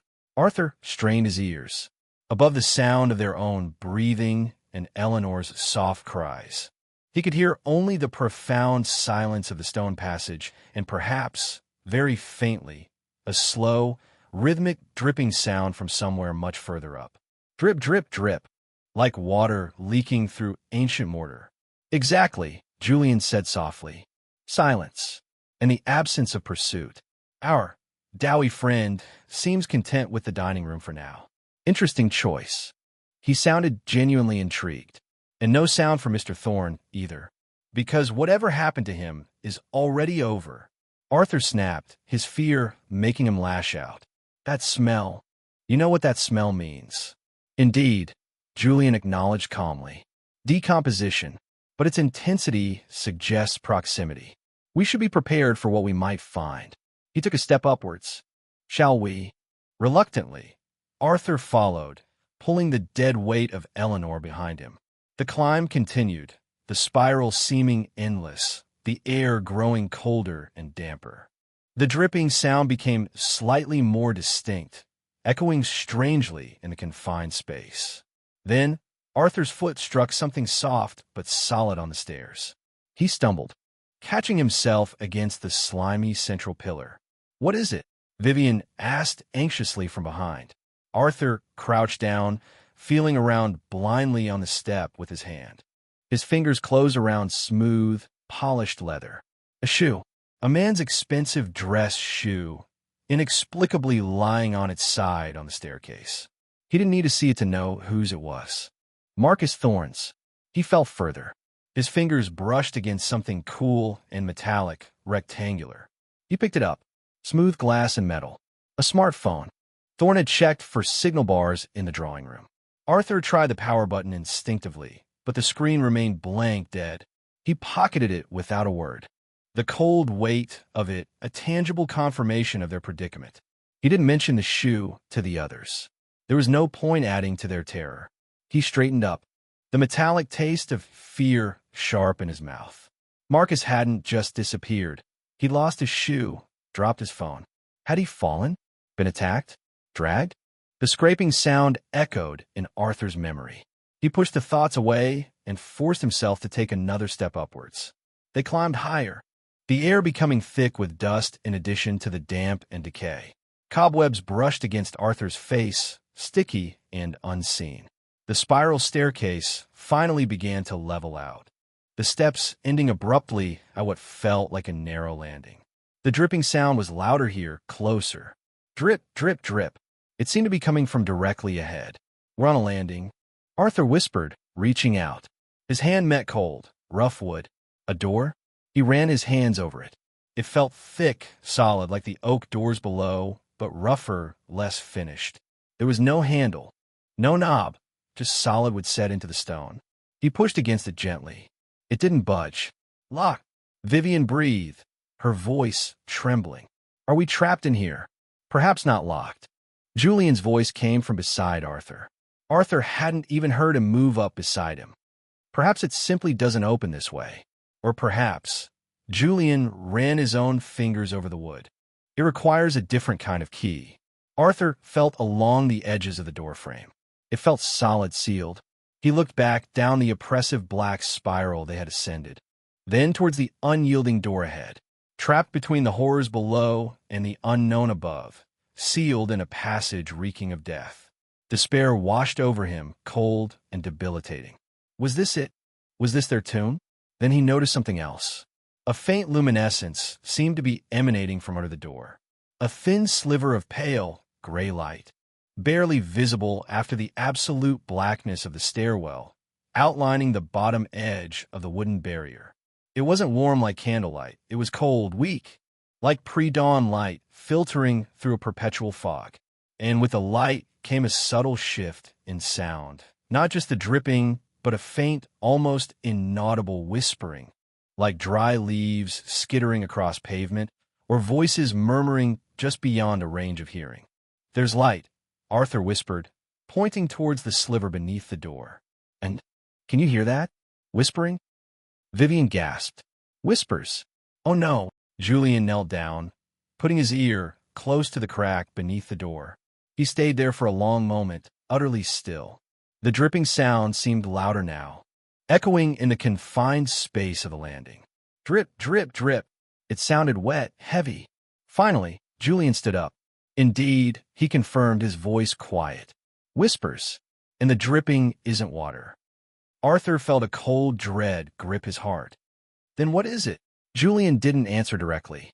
Instead, he placed his hand flat against the rough wooden door. "This place," he murmured, almost to himself, "it feeds on memory, on consequence. Perhaps passage requires acknowledgement. A toll." He turned his head slightly, his face still obscured in the near darkness. But Arthur could feel his intense gaze. Dr. Penhaligon, that patient, the one with the bluebells, the one whose life slipped through your godlike hands. "Say his name." Arthur recoiled as if struck. "What? No. How dare you?" The demand was obscene, violating, dredging up that specific failure. Here, in this reeking darkness? "Say his name," Julian repeated, his voice hardening, losing its detached calm for the first time, taking on an edge of command. "Perhaps the door demands a confession, an offering, your consequence made manifest." The whispers beyond the door seemed to swirl, growing slightly louder, more insistent. The dripping continued, heavy and rhythmic. Drip, drip, drip. Arthur's mind reeled. The memory surged. Unwanted, vivid. The patient's face, pale and trusting before the anesthesia took hold. The sudden, catastrophic arterial bleed. The frantic, useless clamping. The monitor's flat line. The accusing silence of the operating room. He had buried the name, buried the face, tried to excise it from his memory like a tumor. "No." Arthur choked out, shaking his head violently, though Julian likely couldn't see it in the dark. "I won't." "Vivian Moreau," Julian said, turning his attention away from Arthur with startling suddenness. "Crimson Dusk, your breakout role. Your rival, Isabella Du Bois, the understudy who met with that unfortunate accident backstage just before opening night, clearing the path for you. Just a slip on a darkened staircase, wasn't it? Tragic." Vivian let out a strangled cry. "How do you know that?" "Nobody knew. It was an accident. A terrible, tragic accident." Her voice cracked with a mixture of fear and long-suppressed guilt. "Was it?" Julian pressed relentlessly. "Or was it a nudge? A conveniently placed prop? a moment of ambition overriding caution, or conscience. The whispers intensified, swirling like dry snow against the door. "Stop it!" Vivian sobbed. "Stop it!" Eleanor Vance. Julian's voice softened slightly, turning towards the huddled figure Arthur was still supporting. "Your dear husband, George. Ill for so long. Such a burden, wasn't he? Those pills the doctor prescribed. So easy to mix them up, weren't they? An extra dose here and there to help him rest. To help you rest. Permanently." Eleanor, who had been whimpering almost silently, suddenly shrieked, a sound of pure agony and terror. "No, I loved him. I wouldn't. I wanted the pain to stop. His pain. Mine." She collapsed further, dissolving into incoherent hysterics. The dripping sound seemed to falter for a beat, then resumed, heavier now. Drip, drip, drip, like thick syrup falling on a stone. The whispers surged, becoming almost coherent, a cacophony of accusing voices swirling just beyond the wood. Arthur felt sickened, horrified by Julian's brutal excavation of their darkest secrets, yet a terrifying understanding dawned. Julian wasn't being cruel. He was diagnosing the house's mechanism. Confession. Consequence. The toll for passage. He looked at the rough wooden door, at the sliver of cold light beneath it. He thought of the doughy horror below, the decay above. He thought of Marcus Thorne, taking a deep, shuddering breath, the foul air filling his lungs. Arthur Penhaligon closed his eyes against the oppressive darkness and spoke the name he hadn't dared utter in years. The word tearing itself from his throat like a physical wound. "Daniel Miller," he whispered, the name a ghost on his lips. His name was Daniel Miller, and it was my fault. As the last syllable left his lips, a low groan echoed through the stone around them. Not a human sound, but the sound of ancient, reluctant mechanisms grinding into life. With agonizing slowness, the heavy wooden door began to swing inwards, revealing the source of the cold gray light, the whispers, and the horrifying, rhythmic dripping. The reckoning had demanded its price, and the path deeper into the heart of Blackwood Manor lay open. The groan of protesting wood and grinding stone subsided, leaving the heavy door hanging open. A dark maw exhaling the cold gray light and the intensified stench of decay into the narrow confines of the landing. Arthur stood frozen, the name Daniel Miller still echoing in the hollow spaces of his soul, a phantom limb suddenly aching with remembered agony.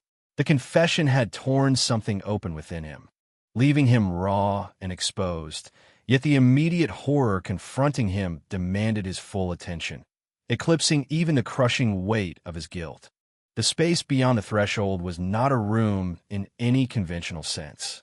It was vast, cavernous, the ceiling lost in oppressive shadows far above, unsupported by any visible pillars. The source of the cold, lifeless gray light was impossible to pinpoint. It seemed to emanate from the very air itself, a diffuse, sourceless illumination that revealed details with stark, clinical clarity while simultaneously draining them of warmth and life. It was the light of an autopsy theater or a forgotten morgue drawer slid open after decades. The walls, where visible, were composed of the same dark, weeping stone as the staircase, but they were mostly obscured by towering, floor-to-ceiling shelves constructed of blackened, rusted metal, stretching away into the infinite gloom. These shelves were crammed not with books or archives, but with glass jars, thousands upon thousands of them, of varying sizes, each containing murky, indeterminate shapes suspended in cloudy fluid, catching the gray light like morbid specimens in some infernal museum. The whispers Arthur had heard were clearer now, swirling through the vast space like eddies of unseen dust motes. They weren't distinct voices, not yet, but a sibilant chorus of accusation, regret, and sorrow, the combined psychic residue of countless failures and transgressions, seemingly emanating from the countless jars lining the towering shelves. Mistakes forgotten should have never meant, if only guilty. The sound frayed the nerves, a constant, insidious undermining of thought and resolve. And the dripping. Oh God, the dripping. It wasn't coming from the ceiling. Directly opposite the doorway, perhaps 30 feet into the chamber, stood a single object that drew the eye amidst the overwhelming clutter of the shelves. It was a scale, a colossal old-fashioned balance scale, forged from the same blackened, rusted metal as the shelves, its two massive pans hanging suspended from a central beam thick as a man's torso. One pan rested on the cold stone floor. The other was elevated, and it was from the underside of this raised pan that the dripping emanated. Drip, drip, drip. Each drop, thick and viscous, fell with a heavy splash onto the pan below, the sound echoing horribly in the cavernous space. The substance wasn't blood, not exactly. It was darker, almost black, thick like tar or crude oil, yet possessing a sickeningly organic sheen in the gray light. The floor beneath the lower pan was stained with centuries of this slow, relentless accumulation. But it was what lay in the lower pan that made Arthur's stomach heave, while rising hot and acidic in his throat. Sprawled awkwardly, limbs contorted at unnatural angles, face frozen in a silent rictus of terror and surprise, was Marcus Thorne, or what was left of him. He was coated, almost embedded, in the same thick black substance that dripped from above. His expensive suit was shredded, saturated, clinging to him like a shroud. His eyes were wide, staring sightlessly up at the source of the dripping pan above, his mouth open in a final, unheard scream. There were no obvious wounds, no signs of violence in the conventional sense, yet he looked diminished, crushed, as if the sheer weight of judgment, represented by the scale, had physically broken him. The source of the overpowering decay smell was horrifically clear now. Thorne's body, lying in that pan of viscid judgment, was already beginning the rapid, unnatural decomposition characteristic of this place. Vivian screamed a long, ragged sound of pure horror that dissolved into terrified sobs. She stumbled back against the doorframe, eyes fixed on Thorne's grotesque resting place, shaking her head violently. No, no, Marcus. Eleanor, still leaning heavily on Arthur, finally lifted her head, her gaze vacant until it focused on the scale. A flicker of something, horrified recognition, crossed her features. She didn't scream, but let out a low, guttural moan, a sound of utter despair, before burying her face against Arthur's arm again, her body racked with silent tremors. Arthur felt a cold sweat break out across his forehead. He couldn't look away from Thorne. The scraping sound they'd heard. Had it been Thorne desperately trying to claw his way out of the pan as it lowered, or perhaps the sound of the scale itself adjusting to its new, terrible burden? The sheer, brutal finality of it was staggering. This wasn't just death. It was judgment made physical, grotesque, eternal. Julian Croft stepped past Arthur onto the threshold of the chamber, his expression clinically detached, yet his eyes absorbing every detail with unnerving intensity. He surveyed the towering shelves crammed with specimen jars, the whispering air, the colossal scale dominating the center, and the horrifying tableau within its lower pan. He nodded slowly, as if confirming a hypothesis. The archives of regret, he murmured, his voice hushed, but clear over the whispers and the dripping. Or perhaps the scales of consequence. Fitting. He took a step further into the room, seemingly unfazed by the sight of Thorne's decomposing body. His gaze swept across the rows upon rows of glass jars. Each vessel, he mused, gesturing towards the shelves, a moment of failure, a transgression, a choice made or unmade, preserved for eternity. An endless library of what-ifs and should-haves. The whispers seemed to intensify as he spoke, swirling around him like resentful spirits. He walked slowly towards the scale, stopping a respectful distance from the pan, holding Thorne's body. He looked up at the dripping upper pan. And the scales, he continued, his voice almost academic. The mechanism of judgment itself, constantly weighing, constantly demanding balance. He pointed towards the thick, black substance dripping into the lower pan. The distillate of guilt, perhaps? The pure essence of consequence, rendered tangible. He looked back at Arthur, Vivian, and Eleanor, huddled in the doorway. Mr. Thorne attempted to force his way through. He lacked sufficient contrition. The scales found him wanting. His own arrogance, his impatience. It tipped the balance against him. "Stop it," Vivian cried, covering her ears. "Stop analyzing it like some specimen. That Marcus. He was arrogant, yes, but he didn't deserve that." Deserve? Julian tilted his head, his expression unreadable in the cold light. "Deserving seems a rather quaint concept here, Madame Moreau. This place operates on causality. Action, reaction, choice, consequence." Mr. Thorne made his choices long before he received his invitation. We all did. This, he gestured again towards Thorne's body and the vast, whispering archive surrounding them, is merely the accounting. Arthur felt nauseous, dizzy. The sight of Thorne, the oppressive weight of the whispering accusations, the cold finality of the scales. It was too much. He thought of Daniel Miller. Was there a jar on those shelves containing the moment his own hands failed? Was the black ichor dripping onto Thorne the same substance that weighed down his own soul? He leaned against the stone doorframe, fighting for breath, the stench of decay and guilt thick in his lungs. Julian turned his attention back to the scale. He noticed something Arthur hadn't. Hanging from the central beam, almost obscured by the massive mechanism, was a small, tarnished brass plaque. Julian stepped closer, squinting to read the inscription etched into it. He read it aloud, his voice echoing slightly in the vast chamber. "Quat sera, tamen respondio." Arthur frowned, dredging up fragments of his classical education. "Latin." "Indeed," Julian confirmed. "Though late, yet I reply. Or perhaps, more fittingly, though late, yet I exact recompense." He looked back at them, his eyes holding a strange light. The house's motto, perhaps, the principle upon which this entire reality is constructed. As he spoke the motto aloud, the whispers in the room seemed to coalesce, focusing. They weren't just ambient noise anymore. Specific words, specific accusations began to emerge from the sibilant chorus, directed at the individuals present. Daniel Miller, bled out, clumsy hands arrogance, swirled around Arthur, chillingly specific, echoing his deepest fears. Isabella, the stairs ambition, lies stolen applause, hissed near Vivian, causing her to cry out and stumble back further into the stairwell entrance.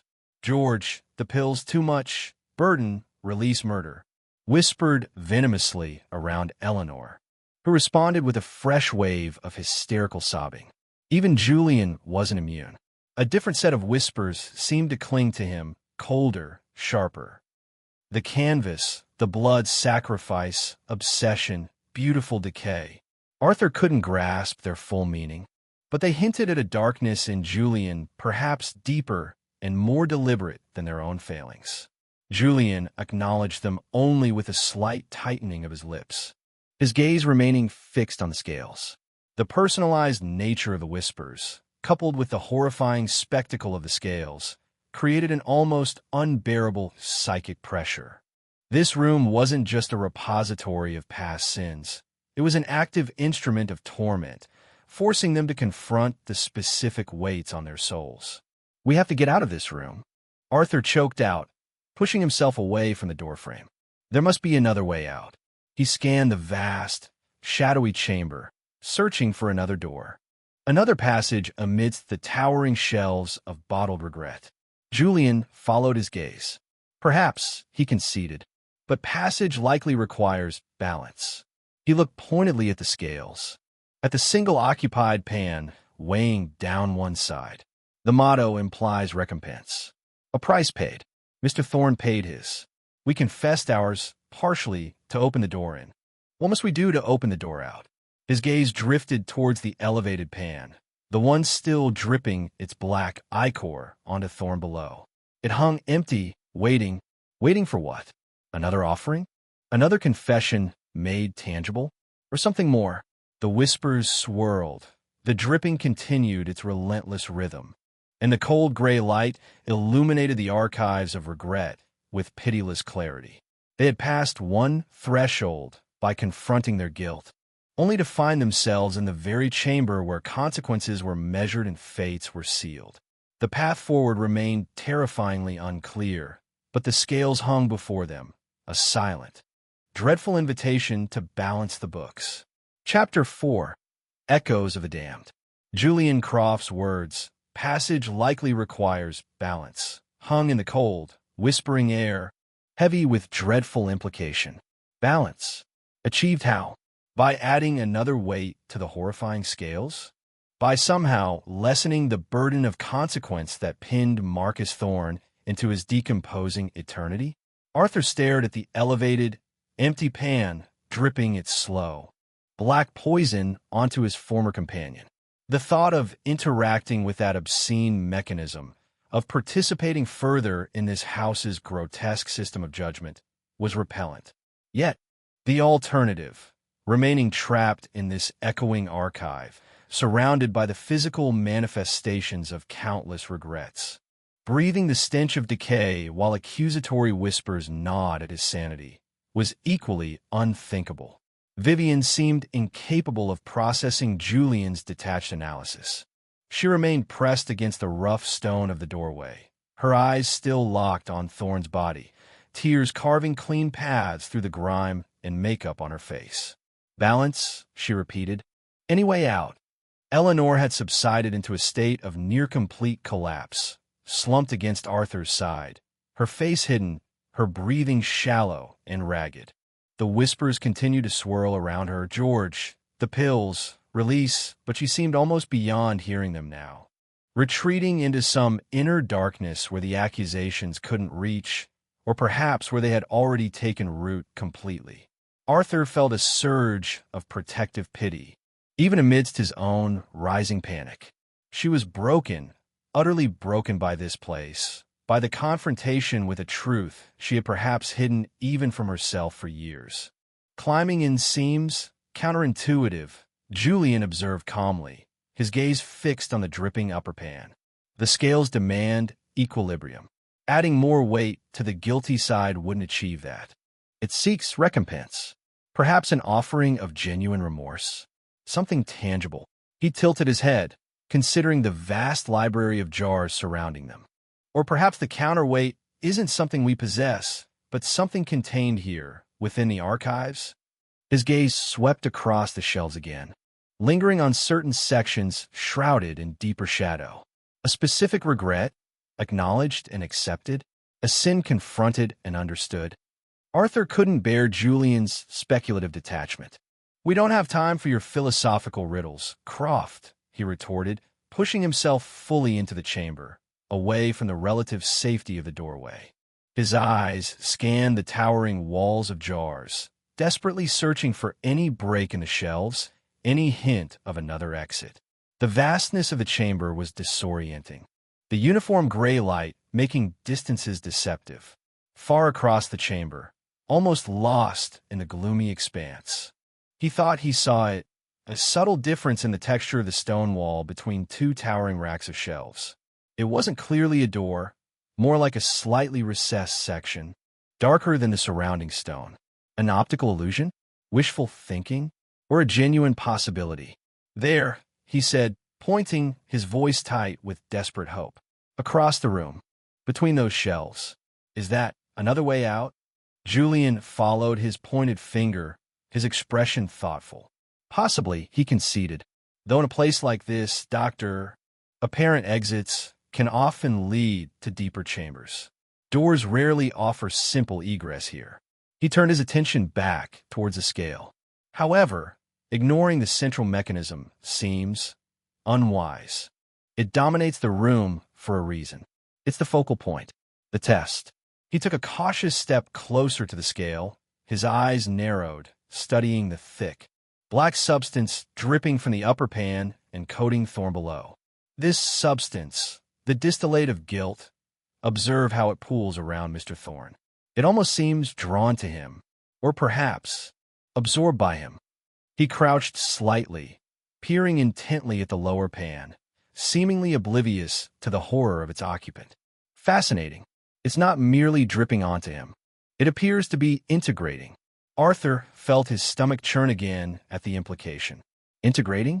As if Thorn himself were becoming part of the black ichor, dissolving into the very essence of consequence. He forced himself to look away, back towards the potential exit across the vast, echoing chamber. Real or not, it represented hope, a direction away from the obscene spectacle of the scales. "I'm going to check it out," he declared, his voice firmer than he felt. Staying here, debating metaphysics while he couldn't bring himself to look back at Thorn. While that happens, is suicide. An understandable impulse, Julian acknowledged without looking up from his study of the scale. But perhaps ascertain the nature of the lock before you commit to the journey. Arthur ignored him. He turned to Vivian. "Vivian, can you help me with Eleanor? We need to get across the room." Vivian tore her eyes away from Thorn's body, looking first at Arthur, then towards the distant, shadowed recess he had indicated. Fear warred with desperation in her eyes. The thought of moving deeper into this horrifying chamber, past more shelves of whispering jars, was clearly terrifying. But the thought of staying near the scales, near Julian's cold analysis and the potential demand for another offering, was perhaps worse.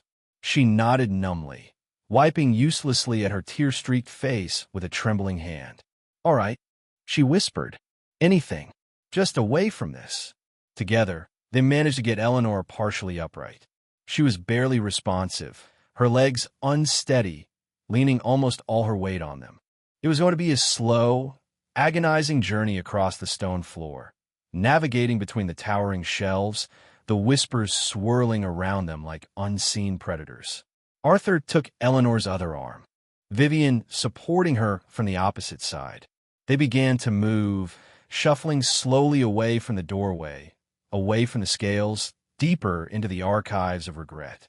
The whispers intensified as they moved away from the entrance, swirling around them, becoming more personal, more venomous. Fragments of forgotten conversations, accusations hurled in anger years ago, moments of selfishness and cruelty Arthur thought long buried. They rose from the sibilant chorus, stabbing at his conscience. "The fellowship you stole, lied on the application, ruined Dr. Alastair's career." He flinched, staggering slightly. He hadn't thought of Alastair in years. Another ghost dredged up by this malevolent archive. Beside him, Vivian gasped as a different set of whispers seemed to target her. "The money from Father's estate, hidden accounts, cheated your sister."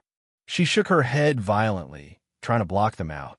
Even Eleanor seemed to react, moaning softly as a fresh wave of accusations washed over her. The letters, burned them. George never knew. It was torture, a relentless psychological assault designed to break them down, to strip away every defense until only raw guilt remained.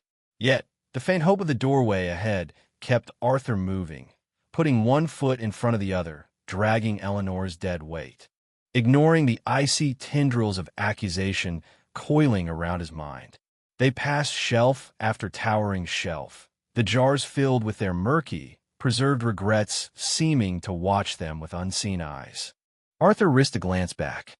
Julian remained near the scale, seemingly engrossed in his study of the mechanism and its grim occupant, apparently immune to, or perhaps simply accepting of, the whispers that focused on him. The ritual, the prize her face, beautiful agony. The fragments Arthur caught were chilling, hinting at a darkness far more deliberate than his own failings born of arrogance and incompetence. They were perhaps halfway across the chamber when a low groan echoed from the direction of the scale. Not the whispers, not the dripping, but a deep, metallic groaning, like stressed metal under immense pressure. Arthur stopped, pulling Vivian and Eleanor to a halt. He looked back, his heart pounding. The scale was moving. Slowly, agonizingly, the elevated pan, the empty one, began to descend. Simultaneously, the lower pan, the one holding Marcus Thorne's decomposing body, began to rise, lifting Thorne's grotesque form slowly towards the ceiling. The black ichor dripping from him now, tracing glistening trails down towards the floor. The massive central beam tilted, groaning under the shifting weight. The entire colossal structure adjusting its balance with ponderous, terrifying deliberation. Julian scrambled back hastily as the pan holding Thorn rose above him, dripping its foul payload. He watched, rapt, as the empty pan settled gently onto the stone floor on the opposite side, its descent ending with a soft thud that echoed in the sudden silence. The dripping from above stopped. The scale had rebalanced itself. Thorn was now suspended high above, a horrifying counterweight, while the empty pan rested on the floor, open, accessible, waiting. Waiting for what? As if an answer, the oppressive weight of the sound vanished, leaving behind a different kind of tension, the heavy silence of expectation. And in that silence, from the direction Arthur had been heading, the direction of the potential exit, came a new sound. A soft, rhythmic click. Click, click, click. It was the sound of a lock's tumblers falling into place. Click, click, click. The sound was precise, metallic, utterly final. Each click echoed in the sudden, profound silence of the vast chamber, striking Arthur's ears like tiny hammer blows against his rapidly crumbling hope. He stared fixedly across the expanse towards the shadowed recess in the far wall. The potential doorway. Now, undeniably, a sealed exit. The faint hope that had propelled him across the cold stone floor evaporated, leaving behind a residue of icy despair. They hadn't just been denied an escape route. The house had actively, deliberately sealed at the moment they turned their backs on the central test, the scales of consequence.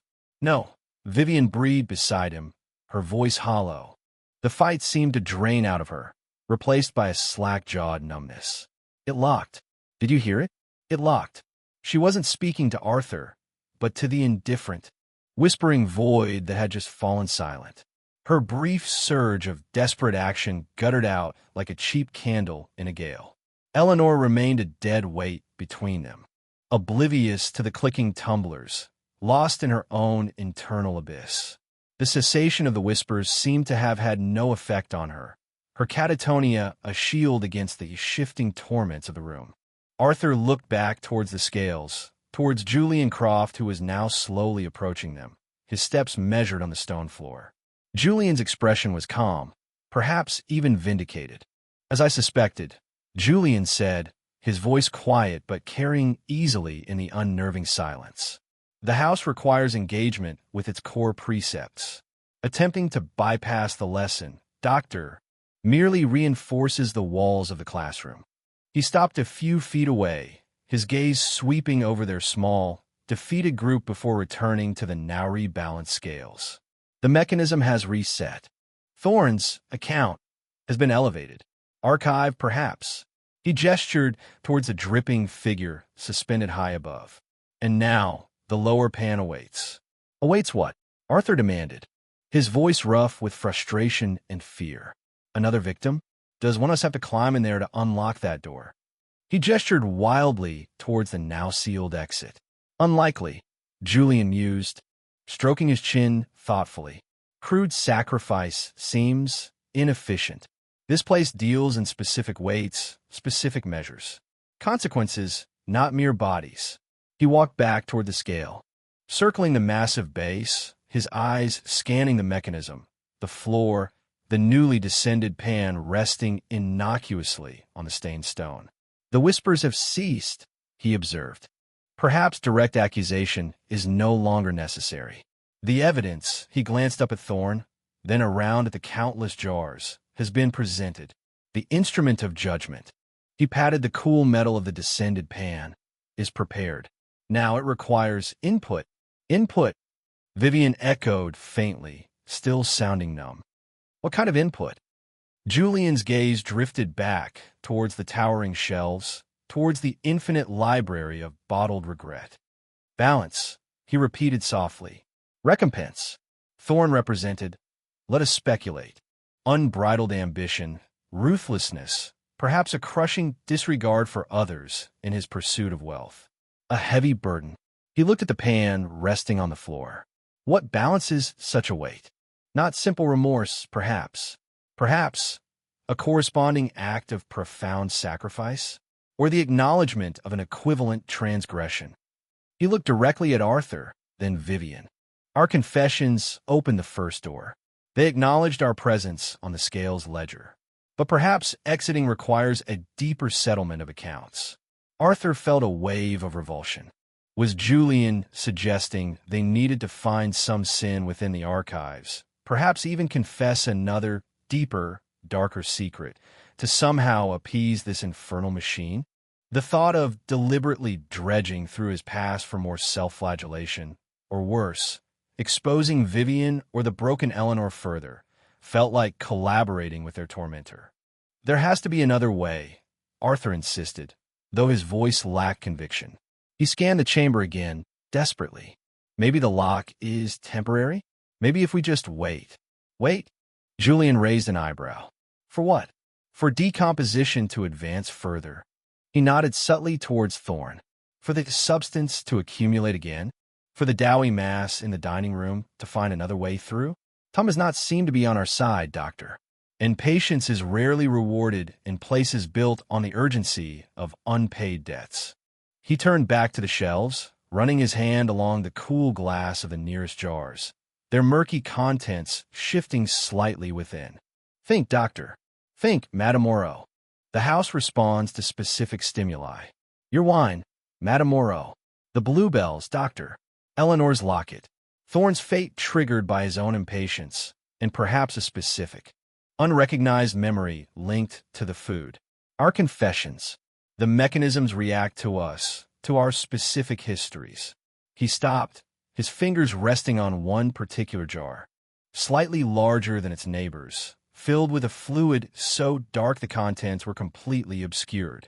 Perhaps the key isn't a new confession, he murmured, tapping the glass lightly. Perhaps it's about retrieving something already archived, acknowledging a specific weight from within this library. He peered closer at the jar, trying to decipher the small, tarnished label affixed to its lid.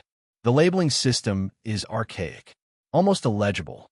Arthur watched him, torn between suspicion and a desperate sliver of hope. Could Julian be right? Could the answer lie within one of these countless, horrifying jars? It seemed an impossible task, searching an infinite library of sins for the specific one needed to unlock a door, without even knowing what they were looking for. Yet, it felt marginally less self-destructive than offering themselves up to the scales. What are you suggesting? Arthur asked cautiously. We just start opening jars? Looking for what? Looking for resonance, Julian replied, turning away from the jar, his eyes gleaming with intellectual fervor now. Looking for the specific counterweight to what Thorn represented, or perhaps, more accurately, the specific weight required to balance our own presence here, now that Thorn's account is suspended. He gestured towards the three of them. 3 souls remain. Perhaps the scales now demand a collective balancing, something that speaks to the shared nature of our failings, or a specific, pivotal regret from one of us that holds sufficient weight. His gaze lingered on Eleanor, slumped between Arthur and Vivian. Or perhaps the frailest vessel carries the heaviest burden. The implication was chilling. Was he suggesting Eleanor, in her broken state, held the key? That her guilt over George, amplified by her current vulnerability, was the weight the scales now sought? Arthur instinctively tightened his grip on her arm, pulling her closer. Leave her alone, Croft, he warned, his voice low and dangerous. Julian met his glare calmly. Observation, Doctor, not accusation. Every element here is significant. Her near catatonia might be a shield, or might be a symptom of the gravity of her contribution. He turned back towards the scale, specifically towards the empty pan resting on the floor. This pan, he said, tapping it again, the sound echoing slightly in the silence. It's not just waiting, it's asking, what do you offer? What burden will you place upon me to achieve equilibrium? As he spoke, the pan seemed to resonate slightly, a low hum vibrating through the metal, almost too faint to hear. Arthur felt it more than heard it, a tremor through the stone floor beneath his feet. The silence in the room deepened further, becoming not empty, but pregnant, watchful. The house had presented the evidence, reset the instrument, and now it waited for their response. The archives of regret held their breath. Arthur looked from the waiting pan to the sealed doorway, then to the suspended horror of Marcus Thorne. He looked at Vivian's numb despair and Eleanor's collapsed form. He looked at Julian, whose analytical gaze seemed to pierce through the layers of their carefully constructed defenses. There was no escape. The only path forward, it seemed, led directly to the horrifying mechanism of judgment at the center of the room. The question was no longer if they would engage with the scales of consequence, but how, and what or who would be the price of balance. The silence stretched, thick and heavy as altar cloth, amplifying the faint hum emanating from the waiting scale pan. It sat there on the cold stone floor, an empty receptacle demanding to be filled, the very air around it seeming to vibrate with expectant energy. Arthur stared at it, then at the sealed door, then back at Julian. The house had cornered them, stripping away illusions of escape, forcing them towards the central, dreadful truth of the place, the reckoning. "So what now, Croft?" Arthur demanded, his voice raspy, laced with a desperation bordering on hostility. "Do we draw straws? Does one of us volunteer to confess some deeper depravity, hoping it's heavy enough to tip the scales and buy our passage?" The thought was grotesque, yet the logic of the place seemed to point towards such obscene transactions. Vivian, recovering slightly from her initial numbness, looked at Julian with a desperate plea in her eyes. Is there really no other way? A hidden switch? Another passage you missed?" She glanced nervously towards the towering shelves, as if hoping a secret door might magically appear amongst the jars of regret.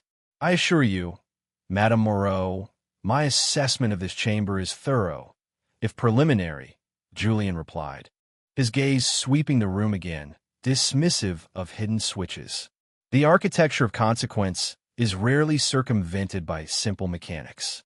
The focus, his gaze returned inexorably to the scales, "is here. The question is the nature of the offering." He began to move slowly along the nearest rank of shelves, his fingers trailing lightly across the dusty glass jars, seemingly scanning the faded, almost illegible labels. "Resonance," he murmured again.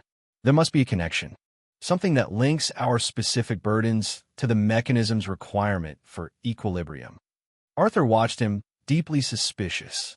Was Croft genuinely trying to find solution, or was he merely indulging his morbid curiosity, perhaps even subtly guiding them towards a conclusion that served some hidden agenda of his own? The whispers Julian had attracted, the ritual, the price, her face, beautiful agony, echoed in Arthur's mind, suggesting a familiarity with darker arts than mere artistic observation. As Julian moved along the shelves, Arthur's gaze was drawn back to the jars himself. Thousands upon thousands of them, each a preserved moment of failure, guilt, or transgression. He noticed, for the first time, faint etchings on some of the tarnished metal lids. Not labels, but symbols. He squinted, trying to make them out in the dim gray light. One symbol seemed vaguely familiar, a swirling, almost predatory shape. He frowned. Where had he seen that before? It clicked. The invitation. The crest embossed in dark gold at the top of the heavy cardstock. It was the same symbol, repeated subtly on the lids of seemingly random jars scattered throughout the archive. "Croft," Arthur said suddenly, pointing. "Look, the lids. Some of them have the crest from the invitation." Julian paused his search, following Arthur's gesture. He examined the lid of a nearby jar bearing the swirling crest. Indeed, he confirmed, tracing the symbol with a fingertip. The mark of the house. Or perhaps the mark of the collector? He looked along the shelves, his eyes narrowed in thought. So, not all regrets are equal. Some bear the specific seal of our host, our judge. Interesting. Does that signify importance? Or ownership? He moved towards another jar bearing the crest, this one containing a murky fluid surrounding what looked disturbingly like a withered hand clutching a quill pen. Perhaps these are the relevant accounts?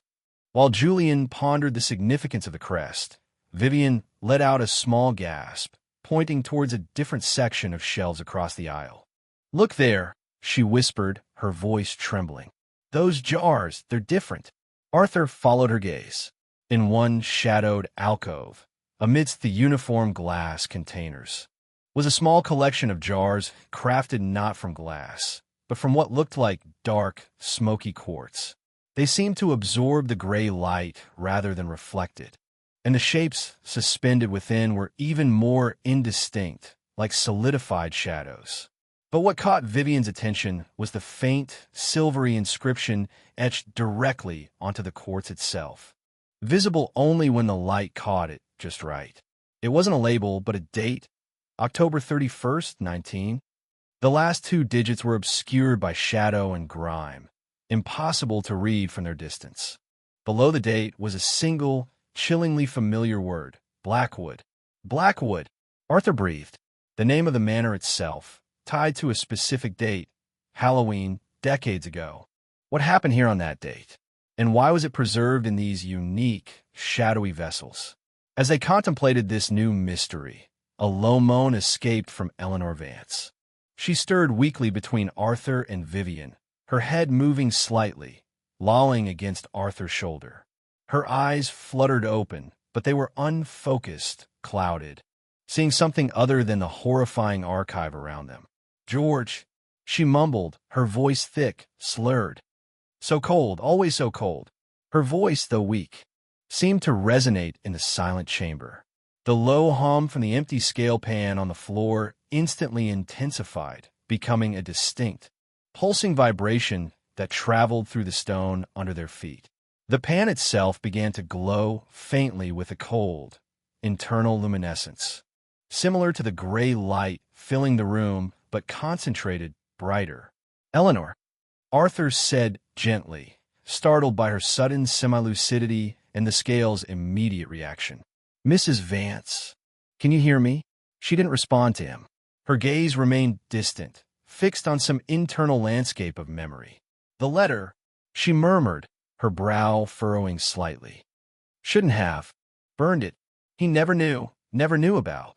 Her voice trailed off into another low moan, her eyes closing again as she sagged heavily between them, lapsing back into unresponsiveness.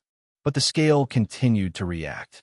The humming intensified further, the light within the pan pulsing rhythmically, in time with the heavy dripping sound that used to come from above before the mechanism shifted. It was as if the scale itself now possessed a heartbeat, awakened by Eleanor's fragmented, tormented murmurings.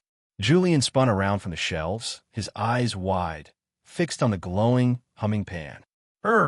He breathed, a look of dawning, almost feverish understanding on his face.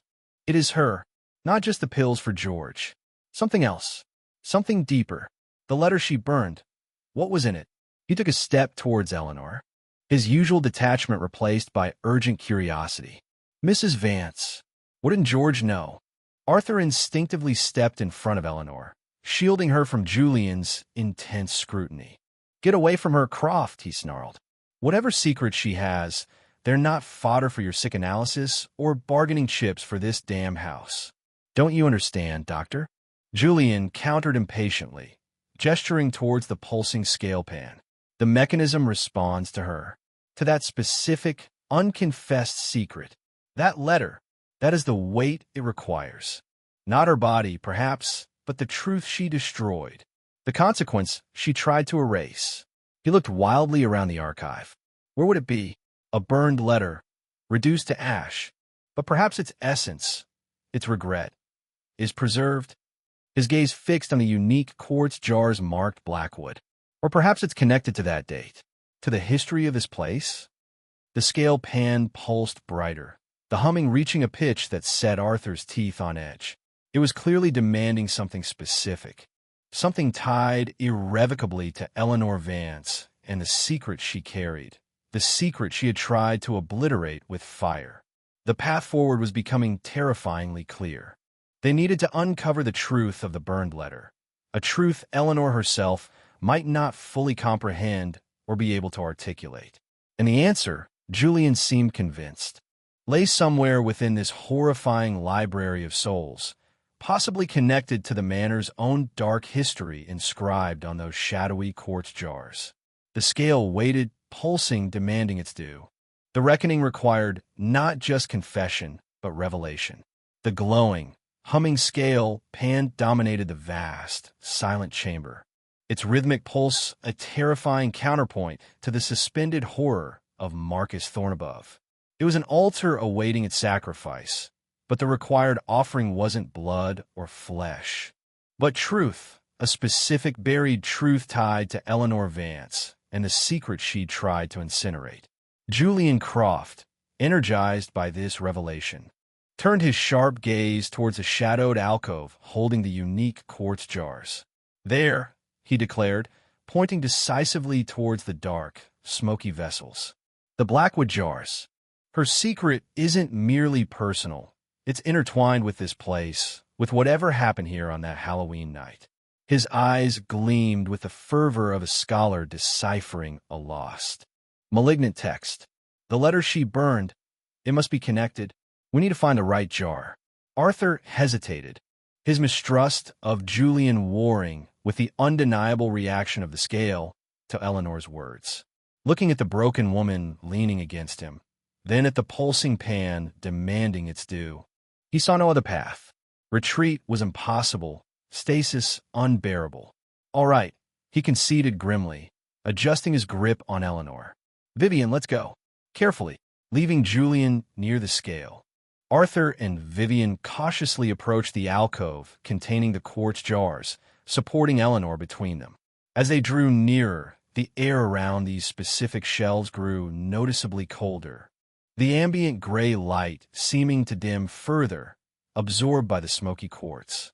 Unlike the glass jars filled with murky fluid and indistinct shapes, these contained darkness itself, swirling shadows. Solidified wisps of gloom, forms that shifted and writhed just beyond the edge of perception. Touching the shelf felt like touching ice. Vivian recoiled slightly, pulling her hand back as if burned. They feel wrong, she whispered, her voice trembling. So cold, like death. Arthur reached out tentatively towards one of the jars, his fingers brushing against the unnaturally cold quartz. A faint, fleeting impression flooded his mind.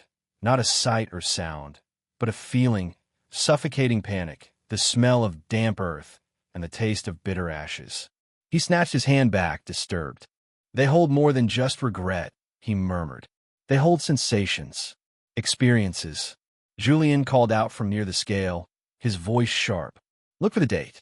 Can you make out the year? Arthur leaned closer, squinting at the silvery inscription on one of the jars. October 31st, 19. He wiped away a layer of grime with his sleeve. 1958, he called back. As he spoke the date aloud, Eleanor stirred again beside him, letting out a low, distressed moan. Her unfocused eyes darted towards the quartz jars. The woods, she mumbled, her voice clearer than before, though still distant. Little Sarah, lost in the woods. The letter came after. Her words were fragmented, cryptic, but the scale reacted instantly. The pulsing light intensified, the hum rising in pitch, becoming almost painful to the ears. Sarah, Vivian repeated, looking bewildered. Who's Sarah? Woods? Letter. Julian paced near the scale, processing the fragments. She wasn't talking about George just now. She was talking about someone named Sarah, lost in the woods near Blackwood Manor. In 1958? And the letter Eleanor burned came after that event. He looked towards the quartz jars, then back at the scale. Find the jar for Sarah, or the letter. It must be here. Arthur scanned the few quartz jars frantically. Most were simply marked Blackwood and the date. But one, slightly smaller than the others, tucked away on a lower shelf, had an additional inscription below the date, etched in the same faint, silvery script, S. Du Bois. Du Bois. The name struck a chord. Arthur glanced at Vivian. Her face had gone deathly pale, her eyes wide with horrified recognition. Du Bois, she whispered, her voice barely audible. Isabella Du Bois, my rival, the understudy who had the accident. She trailed off, confusion warring with dawning terror. But Isabella wasn't born until the 70s. Who is S. Du Bois from 1958? Before Arthur could process this new, disturbing connection, Eleanor let out another, sharper cry, her gaze fixed on the jar marked S. Du Bois. The locket, she gasped, clutching reflexively at her throat where her own locket should have been before its reappearance and subsequent retrieval. Sarah had one too, just like mine. Gave it to her, my sister's child. Her eyes suddenly focused, locking onto Arthur's with startling lucidity, filled with an agony that transcended her previous vacant state. My niece, Sarah Du Bois. She visited that summer, vanished in Blackwood Woods on Halloween night, 1958. They never found her. Tears streamed down her face now, tears of profound, ancient grief. The letter, it came years later. Said George was involved, that he was near the woods that night, that he hurt her. I burned it. I couldn't believe it. I wouldn't. I protected his memory. But what if? The confession poured out of her, raw and devastating. The scale pulsed violently, the light almost blinding, the humming reaching a deafening crescendo. The entire chamber seemed to vibrate with the unleashed power of Eleanor's long-buried secret. Not just the mercy killing of her husband, but the potential cover-up of his involvement in her niece's disappearance and possible murder decades ago, tied to this very place. Her niece. Vivian breathed, aghast. Isabella's aunt or older sister? The connection was monstrous, linking Vivian's own guilty accident to this older, darker tragedy through an unforeseen bloodline. Julian stood rigid near the scale, his eyes blazing. That's it, he yelled over the din, the weight. Not just George, the potential complicity, the destruction of evidence, the denial. It balances Thorne's ruthless ambition with calculated deceit. That is the offering. He pointed towards the jar marked S. Du Bois. The jar, it holds the essence of that event, of Sarah's fate. Perhaps even the echo of the burned letter. We need to present it to the scale. But how? Arthur stared at the jar, then at the pulsing, waiting pan across the room. He couldn't physically carry the jar over. It felt rooted to the shelf, radiating cold malice. Focus, Julian commanded, his voice cutting through the noise and Arthur's paralysis. All of us. Focus on the jar, on Eleanor's confession. Acknowledge the truth. Offer the weight of that revelation to the scale. Will it to accept the balance? It sounded insane, like something from one of Julian's occult sketches. But the scale was reacting, demanding the specific truth. Arthur closed his eyes, trying to shut out the pulsing light and sound, and focused his mind, not on Daniel Miller this time, but on Eleanor's tear-streaked face, on the image of a lost little girl named Sarah Du Bois, on the horrifying weight of a secret kept for decades. Festering like a hidden wound. Beside him, he sensed Vivian doing the same, her earlier numbness replaced by horrified concentration. Even Eleanor, though weeping, seemed to project her grief outwards, towards the jar, towards the scale. As their combined psychic energy focused, the jar marked S. Du Bois began to resonate, emitting a low, mournful hum that harmonized horribly with the pulsing of the scale pan.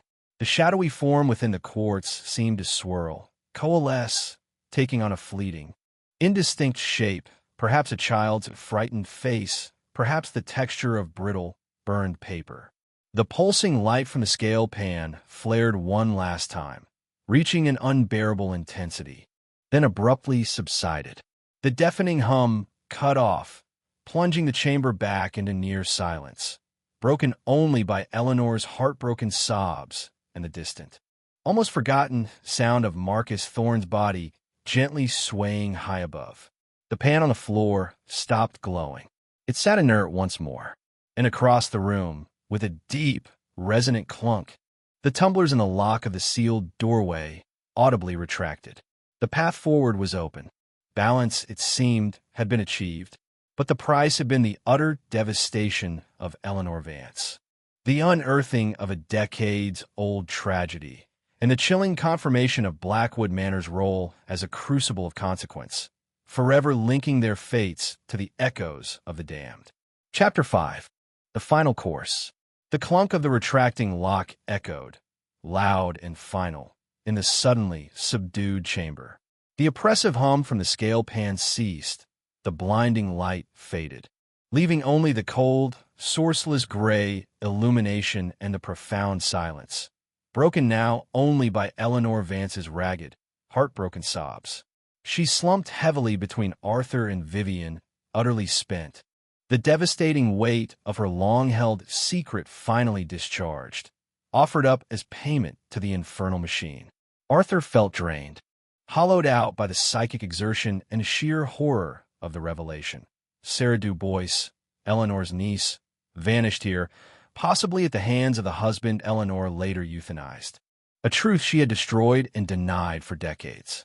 And Vivian looked shell-shocked, grappling with the monstrous coincidence that linked her own accidental rise to fame over Isabella Du Bois to the tragic fate of Isabella's potential relative, lost years before. The house didn't just demand consequence. It wove their fates together with threads of guilt spanning generations. Julian Croft, however, seemed energized, his eyes bright with the thrill of solved mystery, however horrific. He approached the now unlocked doorway across the chamber, examining the heavy stone slab that presumably served as a door. "Equilibrium," he murmured, running a hand over the cold stone. The weight of her denial, balanced by the forced revelation. The scales are satisfied, for now. He pushed gently against the stone slab. With a low groan of ancient hinges, it swung inwards, revealing not immediate freedom, but another passage. This one was different from the claustrophobic spiral staircase. It was a wide, low-arched tunnel, hewn directly from the same dark, weeping stone as the archive chamber. The air that drifted out was surprisingly warmer, though it carried a faint, unpleasant scent, something like stagnant water mixed with stale perfume and old, decaying paper. Faint, flickering light emanated from somewhere around a bend further down the tunnel, casting long, distorted shadows. It felt less like an exit and more like a descent into the bowels of the manor's history. "After you," Julian said, gesturing towards the opening with a sweep of his hand, his tone containing a hint of dark irony. He made no move to enter first. Arthur looked back at the archives of regret, the towering shelves of bottled sins, the grotesque scale with Thorne's body swaying gently like a pendulum of judgment, the cold gray light, leaving it felt like escaping a torture chamber. But stepping into the unknown tunnel felt like willingly walking deeper into the maze. He looked at Vivian, whose face was pale but set with a grim determination born of having nothing left to lose.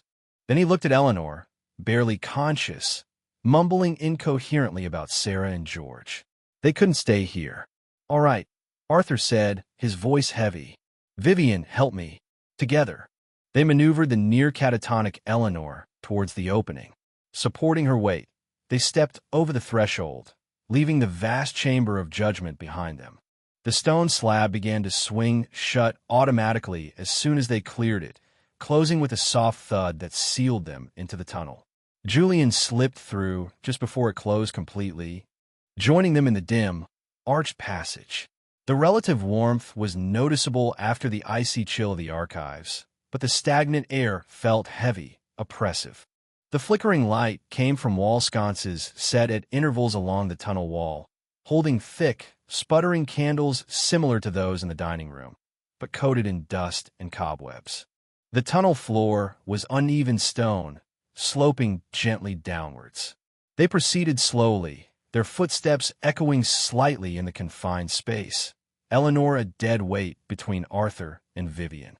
Julian followed silently behind, his keen eyes scanning the rough-hewn walls, occasionally pausing to examine strange symbols or faded inscriptions carved into the stone, symbols that looked vaguely familiar, reminiscent of the crest on the invitation and the jars, but older, cruder.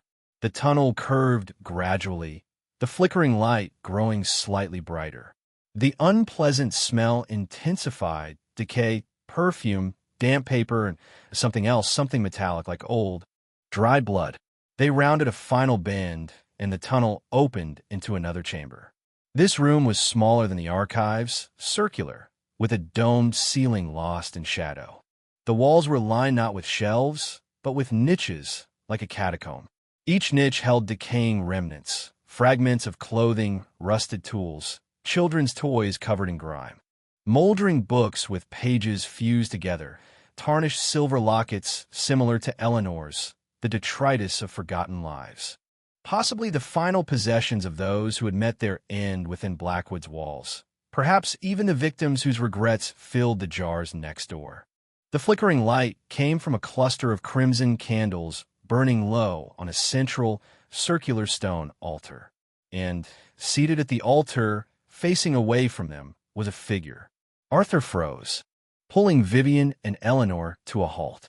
His heart hammered against his ribs. After all the unseen manipulations, the empty chair, the hidden presence, were they finally about to confront their host? The figure was slight, almost frail, draped in what looked like heavy, dark velvet robes that pooled around the base of the stone stool they sat upon. Long, white hair cascaded down their back, obscuring their features. One skeletal hand rested on the altar's surface, fingers drumming rhythmically, almost impatiently.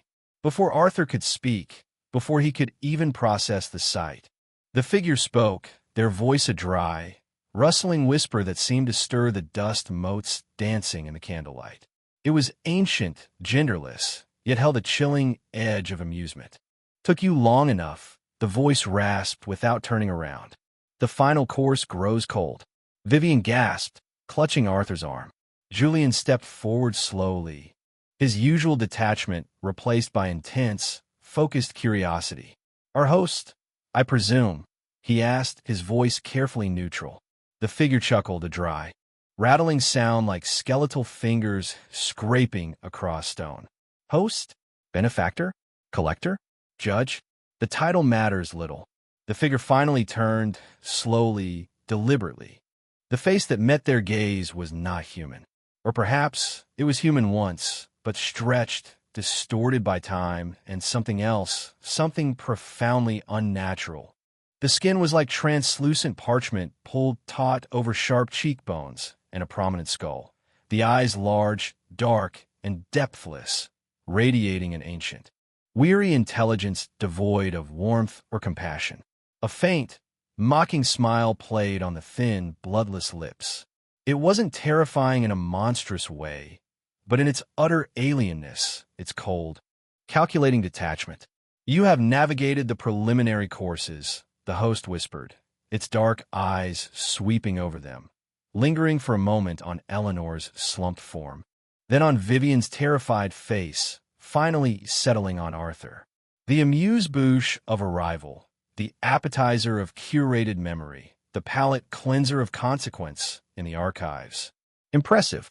Most guests lose their way long before reaching the dessert. What are you?" Arthur managed to ask, his voice barely a whisper. The host's smile widened slightly, revealing teeth that were unnaturally sharp, almost needle-like. "I'm the spirit of this place, the curator of its echoes, the final arbiter of the debts incurred within its shadow." It gestured vaguely towards the niches lining the walls. Blackwood Manor has always been a confluence, a place where regrets fester, where consequences ripen. It draws souls weighted by unresolved accounts, offering one final chance at balance. "Balance," Vivian repeated bitterly, glancing towards Eleanor. "By destroying us? By tormenting us with our pasts?" "Destruction is merely a potential outcome," the host corrected, its voice rustling. "Torment is a tool for clarification. The house simply reflects what you bring into it. Your fears, your guilt, your secrets, they furnish the rooms, set the table." Its gaze sharpened. "You have all proven receptive. You acknowledge the weights you carry, however reluctantly. You paid the toll at the scales. So now you let us go?" Arthur asked, daring to hope. The host's chuckle was colder this time. "Go? Where?" Back to lives already concluded? Back to the lies you told yourselves. It gestured towards the altar. No, there's one final course. Dessert. The culmination. It tapped the stone altar with a long, skeletal finger. A choice. Arthur looked at the altar. There was nothing on it but the guttering crimson candles and a single object placed directly in the center. A tarnished silver key, intricately wrought. Its handle shaped like the swirling crest of the house. The key. Arthur asked, confused. A key to what? To release, the host whispered, its dark eyes gleaming. One key. 3 viable souls. It ignored Eleanor, seemingly classifying her as no longer viable. The scales in the archive measure the weight of the past. This final choice measures the weight of the present. Your capacity for sacrifice, for empathy, or for self-preservation. The horrifying implication dawned. One key, 3 people. Only one could use it. To escape? To find peace? The host didn't specify, but the meaning was clear. After forcing them to confront their individual sins, after revealing the interconnectedness of their guilt, the final test was to turn them against each other. You want us to choose? Arthur stared, appalled. To fight over it? Fight? How delightfully primitive. The host rasped, seemingly amused. No. Simply decide. Who among you is most deserving of release? Who carries the least weight now? Or perhaps, who is willing to take the key, knowing the others remain? Its eyes flickered towards Julian. Or perhaps one among you understands the deeper currents, the beauty in the balance, the necessity of the collection. Julian met the host's gaze, a strange understanding seeming to pass between them. He glanced at the key, then back at the ancient entity, a slow, enigmatic smile spreading across his face. An elegant design, Julian murmured. The final turn of the screw. The air crackled with tension. The key sat on the altar, gleaming dully in the candlelight, a single point of potential salvation in a room dedicated to damnation. The final course had been served, and it was a dish designed to poison whatever shred of solidarity remained between the survivors. The silence in the candle-lit chamber stretched taut, vibrating with the unspoken horror of the host's proposition. One key, 3 souls deemed viable.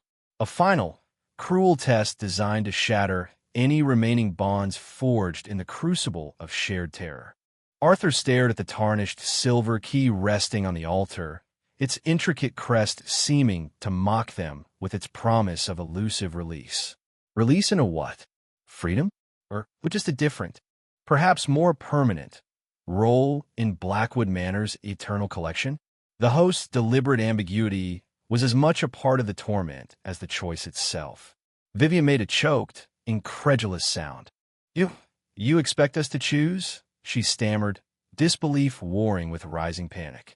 After everything we've been through together? After what happened to Marcus? You want us to condemn 2 of us, so one can... What? Walk out. Her gaze darted between Arthur and Julian, then back to the key, her expression a mask of conflicted fear and burgeoning resentment. The actress who had perhaps stepped over a rival for a role was now faced with a far more literal and damning choice. Arthur felt a cold dread settle deep in his gut. The host was diabolically clever. It had stripped them bare in the archives, forcing confessions, exposing their deepest shames.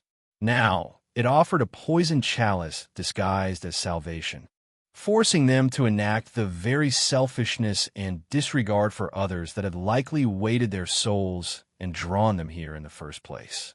To take the key would be to prove the house's judgment correct, to confirm their inherent unworthiness by damning their companions. To refuse, well, refusal didn't seem like an option the host, or the house, would readily accept. It is not about condemnation, the host rasped, its parchment-thin lips curling in that disturbing smile, its depthless eyes fixed on Arthur. It is about assessment, value. Who values release enough to claim it? Who understands the economy of consequence? The ancient entity tilted its head, observing their reactions with the detached curiosity of an entomologist studying insects. Or perhaps Its gaze shifted pointedly to Julian. One of you sees beyond the simple equation of escape. Perhaps one appreciates the artistry. Julian Croft stood apart from Arthur and Vivian, his posture relaxed, almost contemplative. He regarded the key on the altar not with the desperate longing or fearful revulsion of the others, but with a kind of professional appraisal, like an art critic examining a controversial masterpiece. Artistry demands sacrifice, Julian murmured, seemingly in response to the host's unspoken question. Creation often requires destruction. Balance necessitates adjustment. He looked from the key to the host.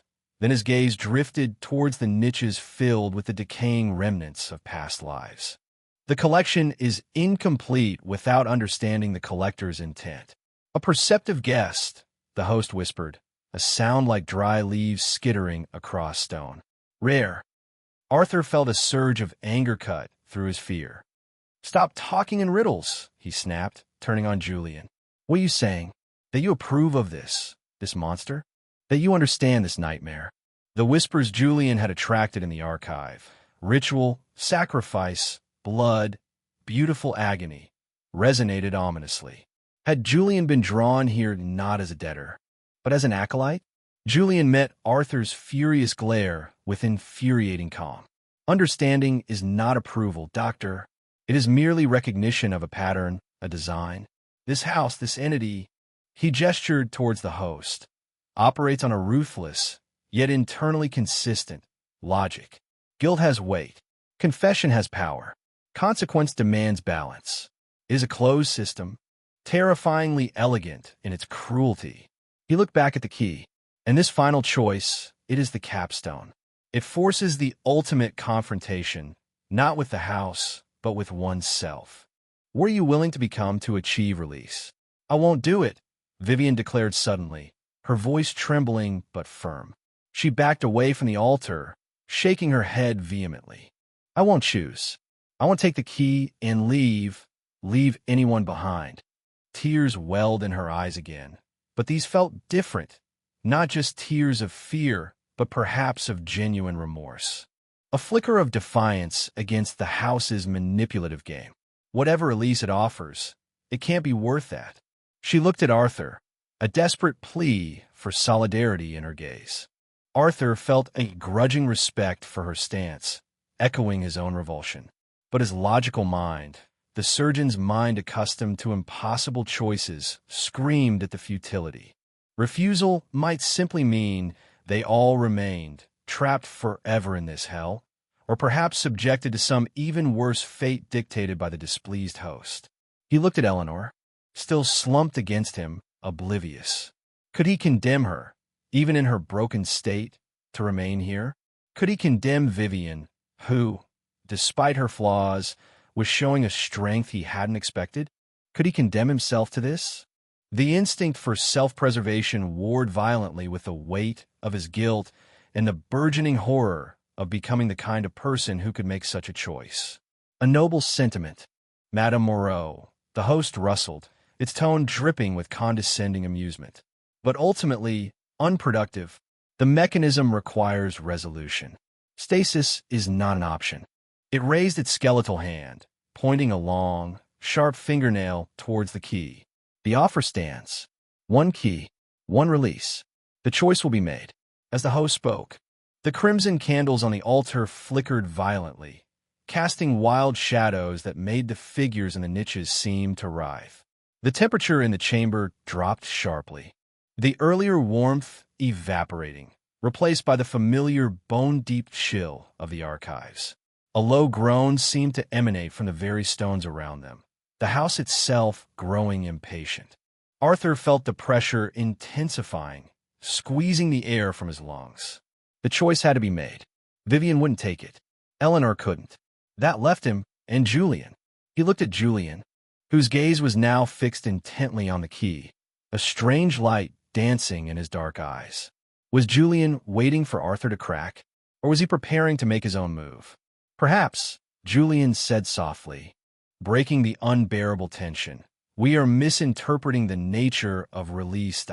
He took a slow step towards the altar, his movements deliberate, almost ritualistic. Perhaps it is not about escaping the collection, Doctor, but about contributing to it. Willingly, Arthur stared at him, uncomprehending. Contributing? What are you talking about? Julian reached the altar. He didn't snatch the key. Instead, he gently picked it up, holding it aloft, the tarnished silver gleaming in the unsteady candlelight. This house consumes guilt, feeds on consequence. It archives failure. But what sustains it? What renews the cycle? He turned, not towards Arthur or Vivian, but towards the host, holding the key out as if presenting an offering. Perhaps release means embracing the design, becoming part of the mechanism, a sacrifice not for escape, but to the system itself. The host watched him, its depthless eyes unreadable, its thin lips curved in that perpetual, knowing smile.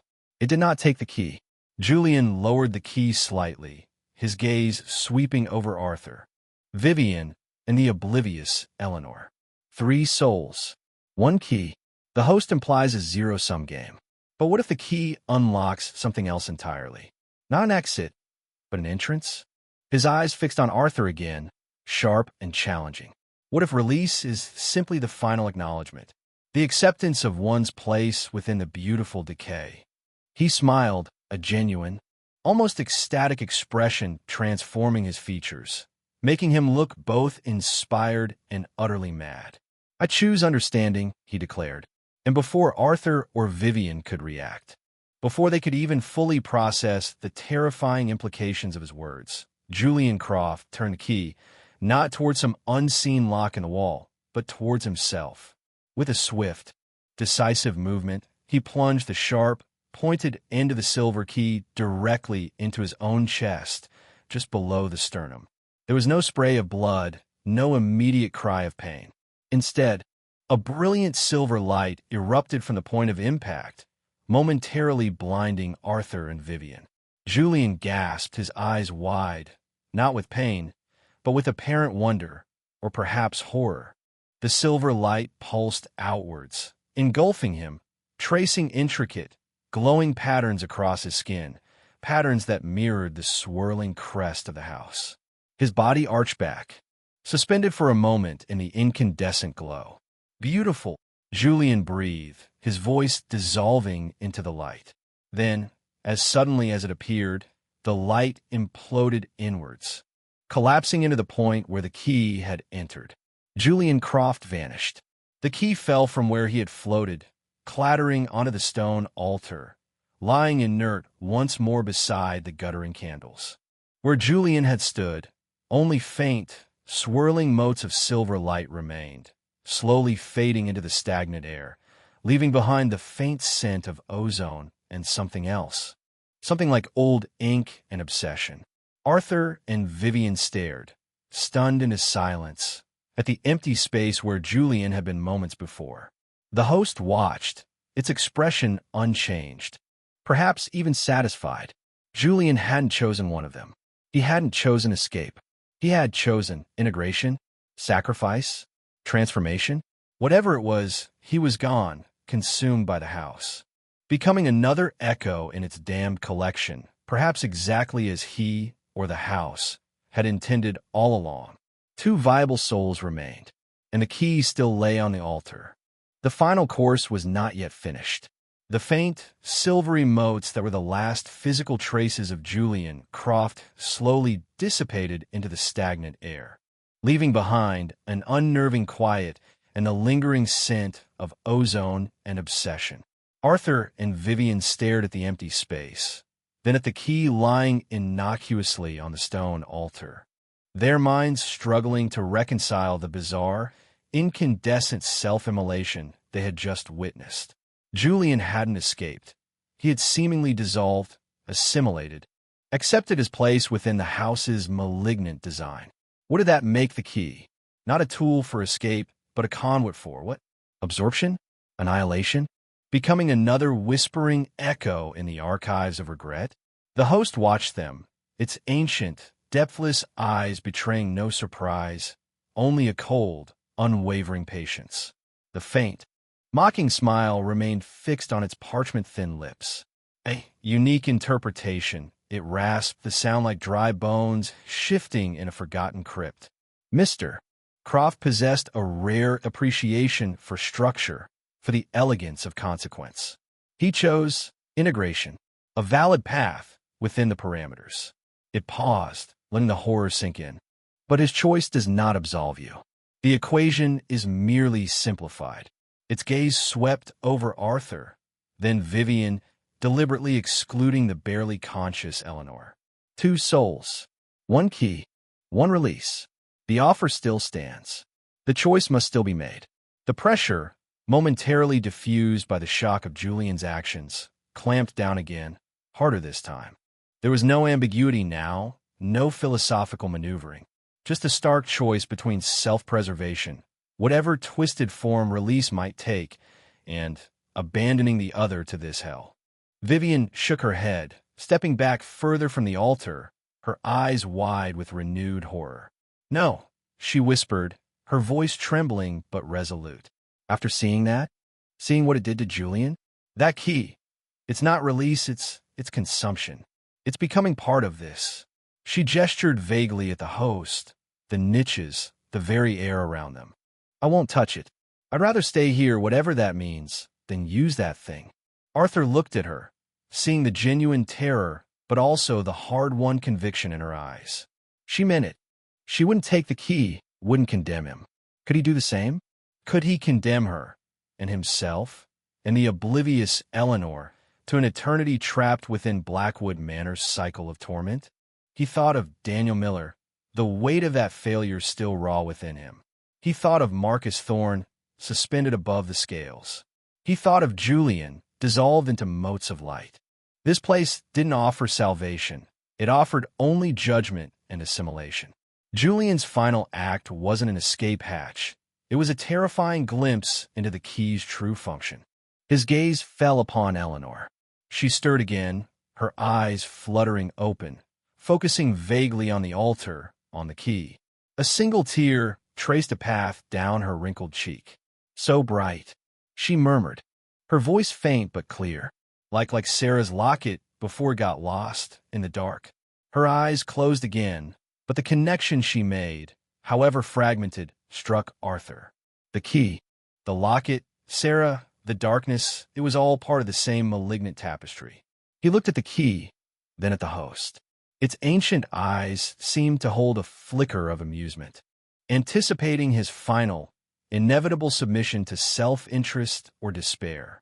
The house had shown him his guilt, measured his consequence, and now offered him a final, damning choice to prove its assessment correct. Slowly, deliberately, Arthur walked toward the altar. Vivian gasped softly, perhaps thinking he intended to take the key for himself after all. The host watched, its smile widening almost imperceptibly. Arthur reached the altar. He looked down at the key, the swirling crest seeming to writhe in the candlelight. He felt the weight of the house's expectation, the pull towards release, towards ending the torment, even if it meant oblivion or something worse. He picked up the key. It felt unnaturally cold in his hand, heavy, humming with a barely suppressed energy, like the scale pan had earlier. He could feel its insidious promise whispering directly into his mind. Escape. Forget. Be free. Leave them behind. You deserve it. He looked at Vivian, saw the flicker of betrayal and fear in her eyes, quickly replaced by resigned sadness. He looked down at Eleanor, fragile, broken, a victim of circumstance and her own buried secrets. He thought of Julian's ecstatic beautiful as he was consumed, then gripping the cold, heavy key tight in his fist. Arthur turned to face the host directly. "No," he said, his voice quiet but resonating with a finality that surprised even himself. "We reject your release. We reject your balance. We reject your sick, manipulative game." He raised the key, not toward himself or Vivian, but high above his head. "Whatever consequence we earned, whatever debts we owe, we'll face them," he declared, meeting the host's depthless gaze without flinching. "But we won't become you. We won't perpetuate your cycle. We won't pay your price." And with a surge of desperate, defiant strength, He hurled the key down onto the stone altar. It struck with a loud crack, not shattering, but skittering across the surface, the humming energy within it seeming to recoil, to dim slightly. The host's smile finally faltered, replaced by an expression Arthur couldn't decipher. Surprise? Annoyance? Or perhaps just the shifting of millennial dust settling into a new configuration. The air in the chamber grew heavy, colder still. The candle flames guttered violently, threatening to extinguish, plunging them into darkness. A low rumble began deep within the stone walls, the entire structure seeming to groan in protest at his defiance. An unwise decision, the host rasped, its voice losing its amused edge, taking on a dangerous, grating quality. The accounts must be settled. The house demands equilibrium. The rumbling intensified, shaking the floor beneath their feet. Dust rained down from the domed ceiling. The objects in the niches rattled. The host began to dissolve, not into light like Julian, but into shadow, its form wavering, becoming indistinct, merging with the growing darkness. Its final words echoed around them as it faded, seeming to come from the very stones themselves. You choose the cage, then the cage you shall have. Forever part of the collection, forever echoing. The last candle flickered out. Absolute darkness slammed down, heavier, more complete than any they had experienced before. The rumbling subsided, leaving only the sound of their own frantic breathing, Eleanor's soft whimpers, and the profound, terrifying silence of Blackwood Manor, which had just claimed them, not through sacrifice or escape, but through defiant endurance. They were still trapped, perhaps forever, but they were together, having refused the final, corrupting course. Whether that constituted a victory or merely a delayed, different kind of damnation, only the endless, echoing silence of the house knew.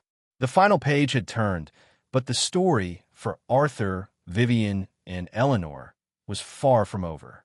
It was just beginning its eternal refrain within the walls of the damned.